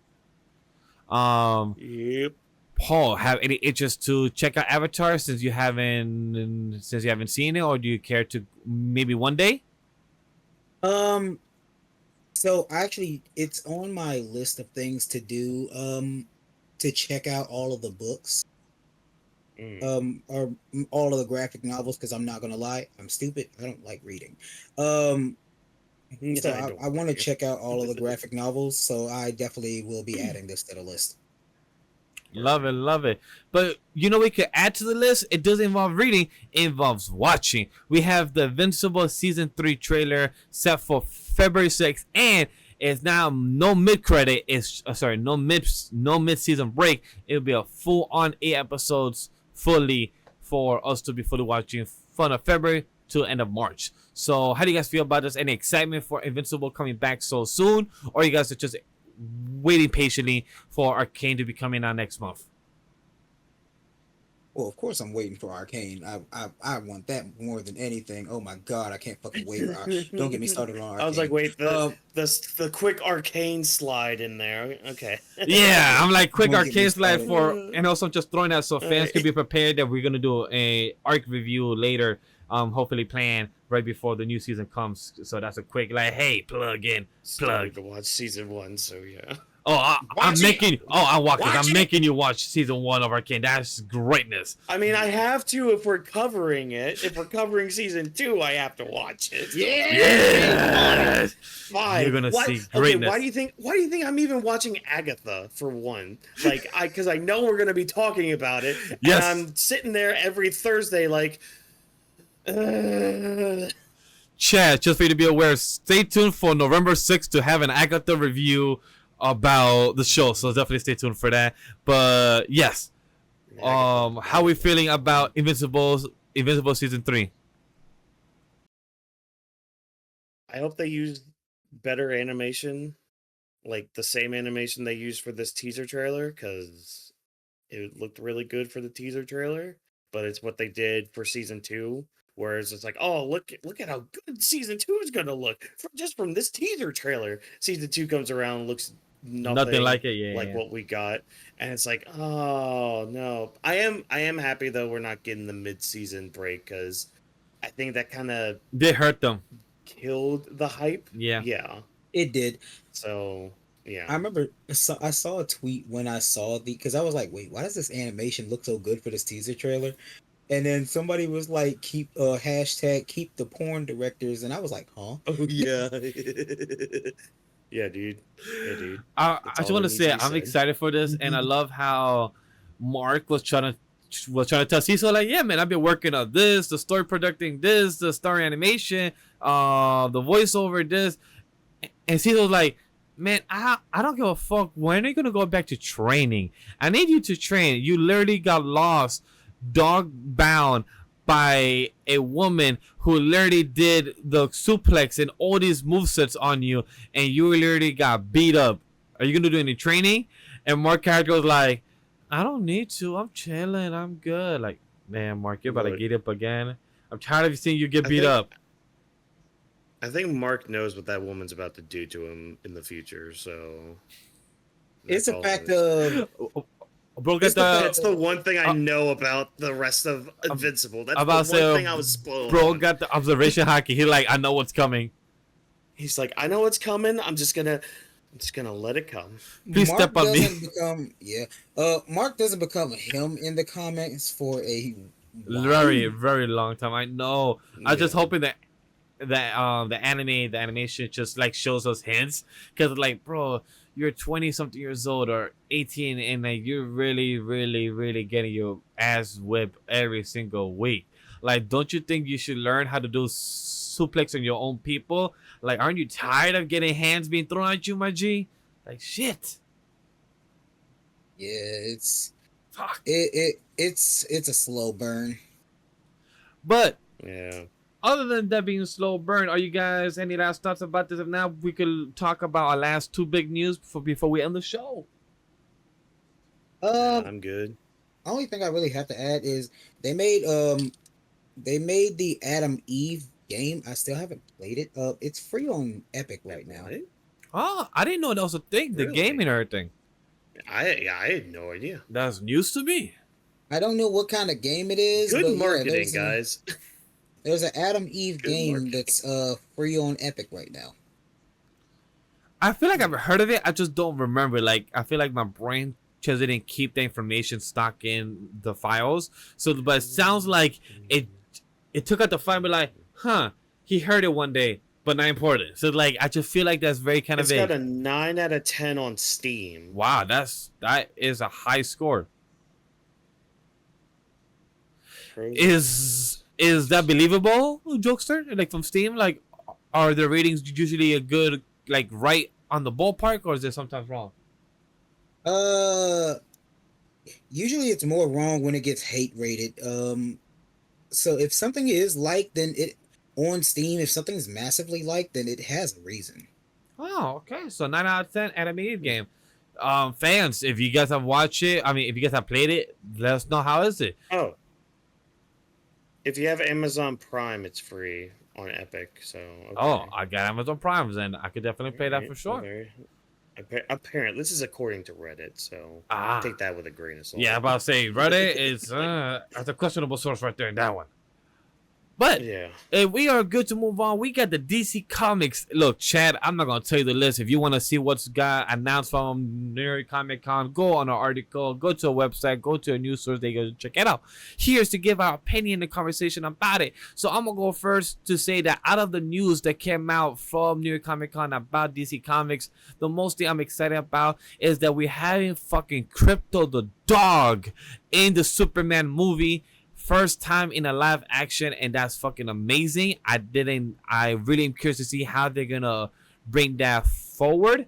For anybody that, please go online to James Gunn on Twitter. He gave a reasoning why he brought the Crypto the dog into the movie, because he was he rescued a dog on his own, and he felt how much that dog changed his life and his wife's life and what they're doing moving forward. That with that concept, he's like, hey, let me see if I could change that also for Kal-El and see how does that change for him in Earth. How does that incorporate? We haven't seen it in a live action movie, so I'm really excited to see that. I'm a big, huge Superman fan, more now than ever before. The other big news that is the Green Lantern. We fucking have our Green Lantern announcement I think a week ago or 2 weeks ago. James Gunn has seen Aaron Pierce and Kyle Chandler screen test together. As for the Lanterns, he said it was sort of a miraculous moment. I just love everything they're saying together. It worked out very well. Really excited to see what they bring forward. The Lanterns project is going to start shooting soon, so I'm very curious to see how they're going to incorporate the Green Lanterns in the big screen. And the last thing is, the Creatures Commandos look fucking amazing. Like the trailer itself, like I don't know too much of the characters, so I cannot add any context. Just the trailer alone looks phenomenal. Can't wait for it to be released, and just to see the type of Frankenstein story in a comic type of setting. How about you guys? Yeah. What are you excited about the DC Comics announcement so far for what it got announced? So one thing that's kind of sticking with me, and because I'm looking at it in our notes here, I guess it's just one part like during like the specific of like well it's not really the specific events from the DCEU. It's the one after that where we have here there's no overall aesthetic for the DCU. Instead, each project will be artistically distinct. And we have a quote here that says every single project that comes out of DC Studios is going to be its own thing. It's a connected universe, but we're not imposing any overall aesthetic. And I look at that and I'm like, okay, I love this. you say that. Like, yeah, I would love that because yeah, let's like yes, you could be set in the same universe, but just stop trying to like be so connected because that's part of the reason why MCU's kind of a mess right now. But like it I also look at this quote and it kind of also makes me nervous too because we've had directors and movie producers and all that time and time again be like, oh yeah, it's gotta be like they say things like this to kind of make you feel better. And then when you finally get the product, you're just like, oh, this is nothing like what you said and all that. So I'm hoping that's not the case with this and that it's actually going to, move forward and be like, okay, we're gonna do our own thing. Because it's like the thing with like the whole idea of like superhero fatigue is like I don't think that's necessarily it. We're just tired It's of the bad fact that movies within the Exactly. coat of superhero Mhm. movies, and that's the thing that sucks Yeah. the most in that department because when you have for example, going back to what Watkins said about the MCU being connected, how the fuck do you have Mhm. Thor 4 being so bad from what the connected of Thor characters? You have Thor 1 to Thor 4, two Mhm. different characters, almost identical, but Yeah. have so much of a different change up because it kept in the MCU story or the aesthetic instead of being the Thor that is from the Norse mythology and the MCU and the Marvel comics. The Marvel Mhm. comics and the Marvel cartoons are exactly identical to the character of Thor. The Norse mythology is slightly different. He's more brute and etc. But if you compare any of those two Thors compared to the fucking MCU Thor, we have a whole different character, just the same power and skill set and the name. So it's just to see that the aesthetic I'm very excited for. But the only reason I didn't bring it up because, like you said, Wakas, I'm skeptical because we're still starting out into Yeah. the universe. So depending how Phase 1, Phase 2, Phase 3 of Marvel, very well done, has some couple flaws, but succeeded very well. 4, 5, and 6 so far, a lot of people are very skeptical from what has happened from Phase 4 and 5. So right now, a lot of people are like, Especially "Hey, for Marvel, you guys are big. Like, what the fuck's going on?" So I'm very excited Mhm. for DC because he already has idea for Supergirl, what's been going on with all the properties with Rick Flag, Peacemaker, and all this. Yeah. But I'm very happy that he's at least trying to be committed, that each directors and their style could be committed to its own property, but we're still connected to the same universe because each of the town, the state, or the country, wherever the story is taking place on the time, is at least being his own thing. So overall, I'm skeptical, but excited because at least he is being in charge as a comic book nerd. Whatever it may be, James Gunn is somebody who already has his prior experience from the Marvel to now DC. So I'm excited. Yeah. Oh, I was just gonna say really quick. I'm glad that Crash isn't here for me to say this. I would rather have more the Batmans than Thor 4s. Just saying. Agreed. I'd rather have those. 100%. So, but yeah. Go But, ahead. Sorry. yeah, no. The way I was interpreting the whole overall aesthetic thing is there will be crossovers because same universe. Mhm. There won't be another Justice League. I'm okay, Or yo. not Look, not like another Justice League, like it won't exist. There won't be another movie like how the Justice League turned out. oh, I hope not. Like, Is what I'm assuming he means by that. That's essentially what I took from that. you can give me the other Justice League in the year 2035, 2032, 2030. Take your fucking time. I'm not stressing it. Yeah. I'm not stressing it. But Yeah. That's the thing. Take your time. yeah, most Um, of this news is like it's okay, and I'm excited for crypto. Right? Yeah. That caught me Yep. off guard. Just brought back memories of the fucking cartoon. Crypto But the dog. Yes, you're right. I see, like, none of this necessarily means much to me until we get to the Green Lantern thing, and it's just because I have a slight rant. Oh, And this is something as a black man. understood. I understand color to all my fellow black people out there. I understand colorism is a thing. I understand what we're used to Jon Stewart looking like. The actor that's playing Jon Stewart ain't that light, bro. He's not like bright light skin. Y'all don't gotta be that damn angry. Jesus everlasting Christ. I saw people on the online community being so mad about this announcement. I'm like, I'm gonna just observe and just be in my corner. Too mad. It's just for like, he's still black. He's just not. Got this. He's not this. Like, he's not too dark. Okay. He's not too light. Pick one. I'm like, yeah, being mad about the most stupidest thing. Just be happy an announcement got made for Jon Stewart. I feel like that's a great news. I hate Hal Jordan. I've told y'all how I hate Hal Jordan. We know. I hate Hal Jordan. I do not care for Guy Gardner. Guy Gardner is... He's the weakest one. Absolutely nothing to me. Kyle Rayner, he's cool. But yeah, fuck Hal Jordan.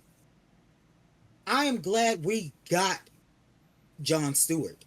And plus, I think the guy who's playing Jon Stewart, I think the guy who's playing Jon Stewart does not look bad at all. I don't know how he sounds, but if he can get that, anywhere near the deep tone, like how his name, Phil Lamar. Phil Lamar. Yeah, if he can get anywhere near the deep tone, how Phil Lamar, as long as he has that authority in his voice that Green Lantern's supposed to have when he says that motherfucking chant, then I'm cool with it. Oh my god, I used to say that chant as a kid all the damn time. Every time I heard it, I was like, "Yes, Jon Stewart, say it with all Green Lanterns." Fight! Exactly. When I was at BlurCon and Phil Lamar said the chant and everybody started standing up, holding up Black Power fist, bro. I've never felt more connected to a room of strangers in my motherfucking life. But all I'm gonna say is Jon Stewart is my Green Lantern. That's same. The one I grew up with. Look, so I didn't grow up with Jon Stewart. I grew up with Hal Jordan, but Jon Stewart's my Green Lanterns because of Justice League Unlimited and the Justice League the cartoon. Jon Stewart is what made me, and hopefully one day we get the interaction of Jon Stewart live action and Static. Motherfucker, stop calling him Static Shock. That was just the cartoon. His hero name is called Static. So anybody I call him Static Shock. He will always be Static Shocking to me. He's gotta be Static Shock. No, his hero name is called Static. Not Shock with it. The comic is also called Static. His hero name is called Static. The show was Static Shock. Put a shock into your system. That's literally the phrase. That's literally the phrase. Vegeta transformation rant. He will always be Static Shock to me. That's fine, but the name, we call him Static. The name is not Static Shock. However, I will hope and excited to be once we see a live action version of Static and Jon Stewart in the live action, because Jon Stewart was always like a mentor in the cartoons for him with Static. So I'd love to see that type of interaction, and also Static with Batman, those other things that has happened in the cartoon. So Jon Stewart being there, can't wait to see the other Green Lanterns and the most bitches dude, Sinestro, the most jealous ass motherfucker being there. So yes, I'm excited for all that. I hope they put Ryan Reynolds in the movie just as a joke. I bet you James Gunn, like a poster cameo or something. I hope they put Ryan Reynolds in just as a joke. I hope Ryan Reynolds got a phone call from just got like, yo, so I got this idea, and Ryan Reynolds be like, yeah, I got you, let's do it. I'm all for it. Yeah. But Jokes, got any other compliments, thoughts about the excitement about this, about DC Comics news, or other than that, was the Green Lantern the most excited he was for? That's just mainly just getting Jon Stewart is what I'm excited for. I've never been a Superman fan. I don't hate Superman now. You can't add this to the list. I don't hate Superman. I just don't care. You're indifferent. He You're just indifferent. don't care. Look, Understood. I like Superman a total of like 4 times. It's okay. Look, I used to be like you as well. And then Adventures of Superman came out. I need to finish that. Like, I need to watch season 2. I need to watch that. It's good. It's good. It's really it's good. fucking amazing. It turned me around on Superman as a person. I have to watch. I have to have Paul to watch this. That movie that he did with Batman, where essentially a bunch of villains were chasing after them. I think also some heroes too were chasing after Batman and Superman, and it was kind of like their team up movie. Was it? Oh, I know what you're talking about. Yeah, that is like, because like I've only liked Superman a total of like 4 times. That's one of them. When he flew across the universe to save that girl that got kidnapped by aliens. That's one of them. It was Superman, Batman, Public Enemies. Yep, that movie. Oh god, that movie was so good. And it was from 2009. September 29th, 2009 is when that movie came out. Yeah, okay. The episode, because I low-key felt bad for him. The episode where he got the fucking mind control flower on him, and he was dreaming that he was back on Krypton with a family. Yeah. That hurts to have myself. everything. That's the name of that episode, because that episode made me the fucking cry. I also recommend, if you have the time to watch Smallville, it's not really Superman, it's more of the character of Clark Kent, of Kal-El. So if you have the time, that's a big if. Take your time with Smallville. It sent me to sleep. Understandable. I tell anybody, if you want to watch Smallville, watch from season 4, episode 1 and there forward. Not because to skip season 1 to 3, but it's because you will go to love season 4 to 10, and then it will make you want to watch season 1, 2, and 3 after, and not make you go to sleep. Because season 1, 2, and 3 are a slow fucking burn. I love it, but slow burn. Too slow. Valid. Oh, and the 4th is when he broke Flash's leg. In Teen Titans. Oh yeah, yeah. And when Flash said, like, couldn't you have not break it? Like, no. It happened. He apologized. Said, had to. Don't crunch that motherfucker. I ain't gonna lie. I cackle. Same. I cackle for that shit. What deserve? Which movie was it? What was it, like All-Star Superman? It was the one where he fought like the other people, or like it was a group of people, and like by the end of the movie, like the climax of it, Superman's just like, all right, you know what? I'm just gonna go all out. I'm gonna let these fuckers know what I'm about. All-Star Superman. Yeah, okay, yeah. Because, like, one of them had, like, a supernova power or something, and so they're on the moon, and he, like, literally gives them a supernova blast to the face, and Superman just, like, brushes it off, and then he goes back down and lobotomizes this one dude with his heat vision. It's just like, dude, what the crap? He's just like, yeah, this is what happens if I get serious. You guys actually want to keep pushing me? Then keep pushing me. It's like, dang, dude. And okay. I forgot who's the voice actor of the play Superman at the time, but I love the line he said. He's like, he said that I've always wanted to fight somebody for real. It's been a while, and he just literally went fully like Mach 7 in a heartbeat, and literally just like threw him to the moon and started like, oh, that felt good to do. I'm like, damn, Superman. Like, people don't understand, the two superheroes that always holds back and never fights full front is Peter Parker, Spider-Man, and Superman, Kal-El. They never fully fight serious because they are scared of what would do to other people. Peter Parker fights regular humans all the time, so he has to hold back. So that's just tough. But if anybody has no more thoughts about the DC stuff, we can move on to our last 2 little small news of Marvel, then we end our show, which is Marvel news.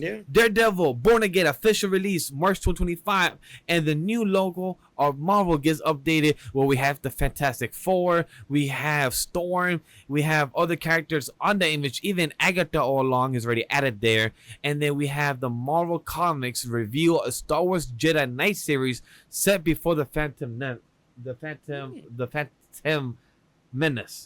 Anybody excited for Daredevil and the new logo and everything else? I actually am. I really like Daredevil. I'm excited for Daredevil. I never watched the Netflix show, And that's high key because Rome told me not to.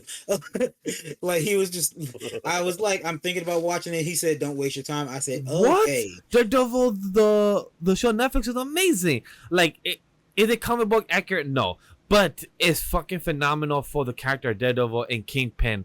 That's one thing I would say. That even if it doesn't go page by page or comic book adaptation, they do a great representation for the characters themselves. So I would agree to that aspect. If you want to take the time to watch it, please do. Yeah, but I do like Daredevil because Batman fan, and he's basically just Batman and Nightwing all in one for me. So I like Daredevil. Yeah. And the Marvel logo, I think it's fucking sick.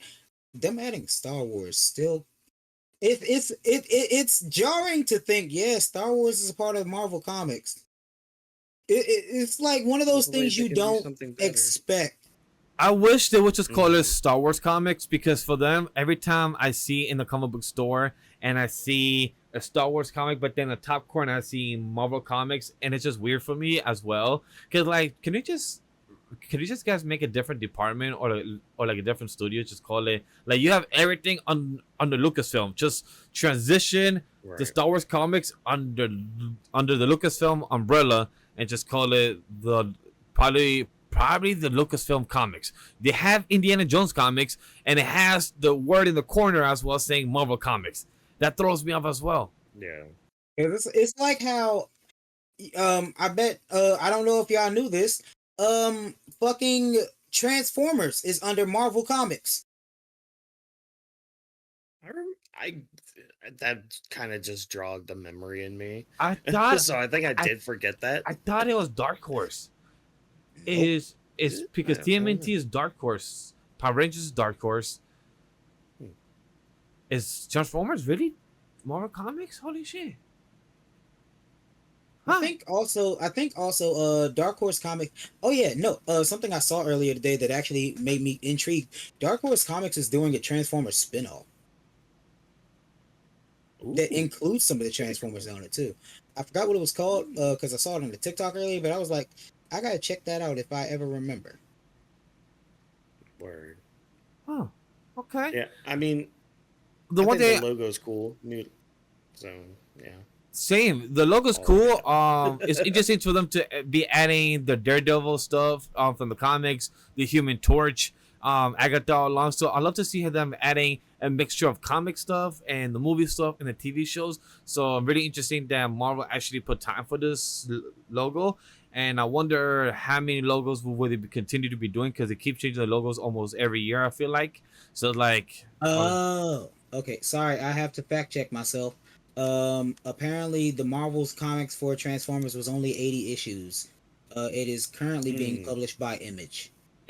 That's how those study come, because I think Invincible is under Image, so that makes sense. So yeah, so Transformers being under Image makes sense in that department. For Daredevil Born Again, it comes out in March 25th. I'm very excited for that, because that means in March we're getting Daredevil coming out weekly, and also Invincible coming out for the last 4 episodes of that month.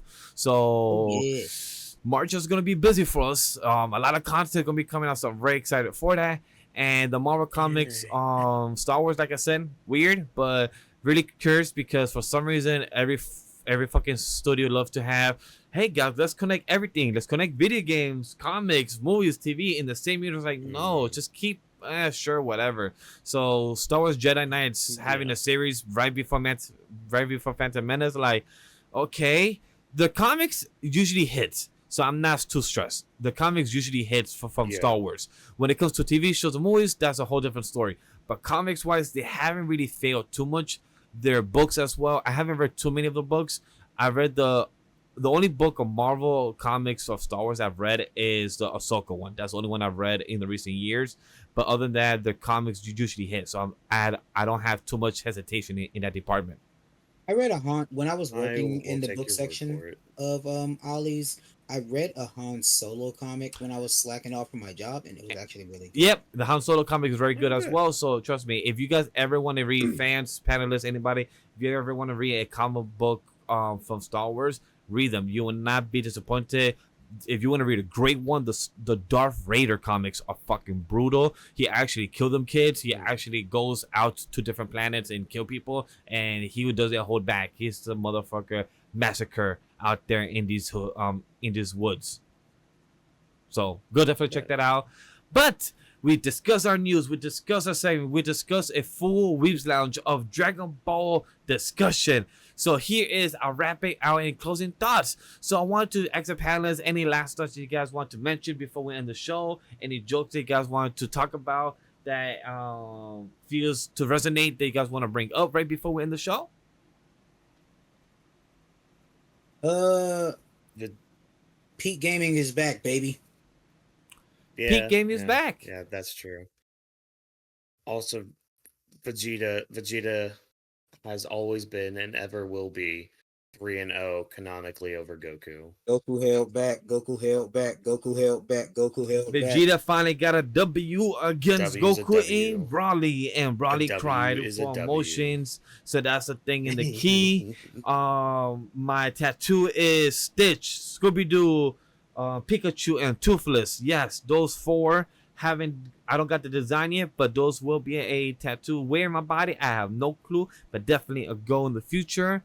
Green Lanterns, I'm really excited for that news out of everything from everything from the DC Comics, and for the How to Train Your Dragon the Universal Park. Please, I'm excited. If you get somehow real dragons, can I ride Toothless and keep him? That's what I'm gonna ask. Can I hit a lotto? Can I hit a raffle? If we somehow find real dragons in our world, I want Toothless. I will fight anybody. We're going to purge out here to have Toothless as my own dragon. I'm just gonna say, anybody in the chat, I want polls. I'm gonna take a tally of what everybody says. Let me know where you guys want Vash to get his tattoos. Yes. Hey, if you guys want to give some decisions, would I listen? No, but I would love to hear your feedback for that. But they about to make this man get a tramp stamp. Fuck no. That's the idea. For the actual discussion for next week, we will be having our Halloween episode for next week conversation, Halloween theme that will be coming out on next week on the 31st or the 30th. So definitely stay tuned for that. If you guys have any questions, any comments, or any questions for us to watch, anything right before we record for next week, so definitely post in the comment section down below and let's know our discussion. And lastly, our following is Agatha All Along, coming out on the November 6th or 7th. So definitely stay tuned for that. And then that final weekend will be Arcane. So we will definitely be having a discussion for that. So stay tuned. Have a good time. Without further ado, let's get to our outro. Thank you for joining us tonight and talking to time to listen in to this recording. The Anime Podcast is presented by Anime Weebs Studio and our production team, Vash, Watkins, Rome, Jokester. Special thanks to our producers and for Crash, who couldn't make it for tonight because he wanted to be part of this one. Don't forget to follow the socials of the brand of the team. Of all the links are down below in the description. Lastly, share, like, and most importantly, give feedback and let us know what you thought of the episode, because you guys are what makes the show and help us succeed. And if you haven't noticed, we have a new podcast called Off the Bench that comes out every single weekend at 1 p.m. EST. So definitely check that out. It's our aim to discuss our seasonal anime discussion. So please go check that out. And Shonen Ronin is launching very soon in that department. So on behalf of everyone at the Anime Weebs Studio, we thank you for joining us in the Anime League Podcast. See you later. Take care. This podcast was not recorded by a live studio audience. We see you on the next one with cheese on pancakes. Boo, nigga. This motherfucker. He couldn't forget about it. He couldn't forget about it. Nope. I have a post-it right here saying it. I literally have a post-it saying cheese on pancakes right here. Oh, dear God. Man.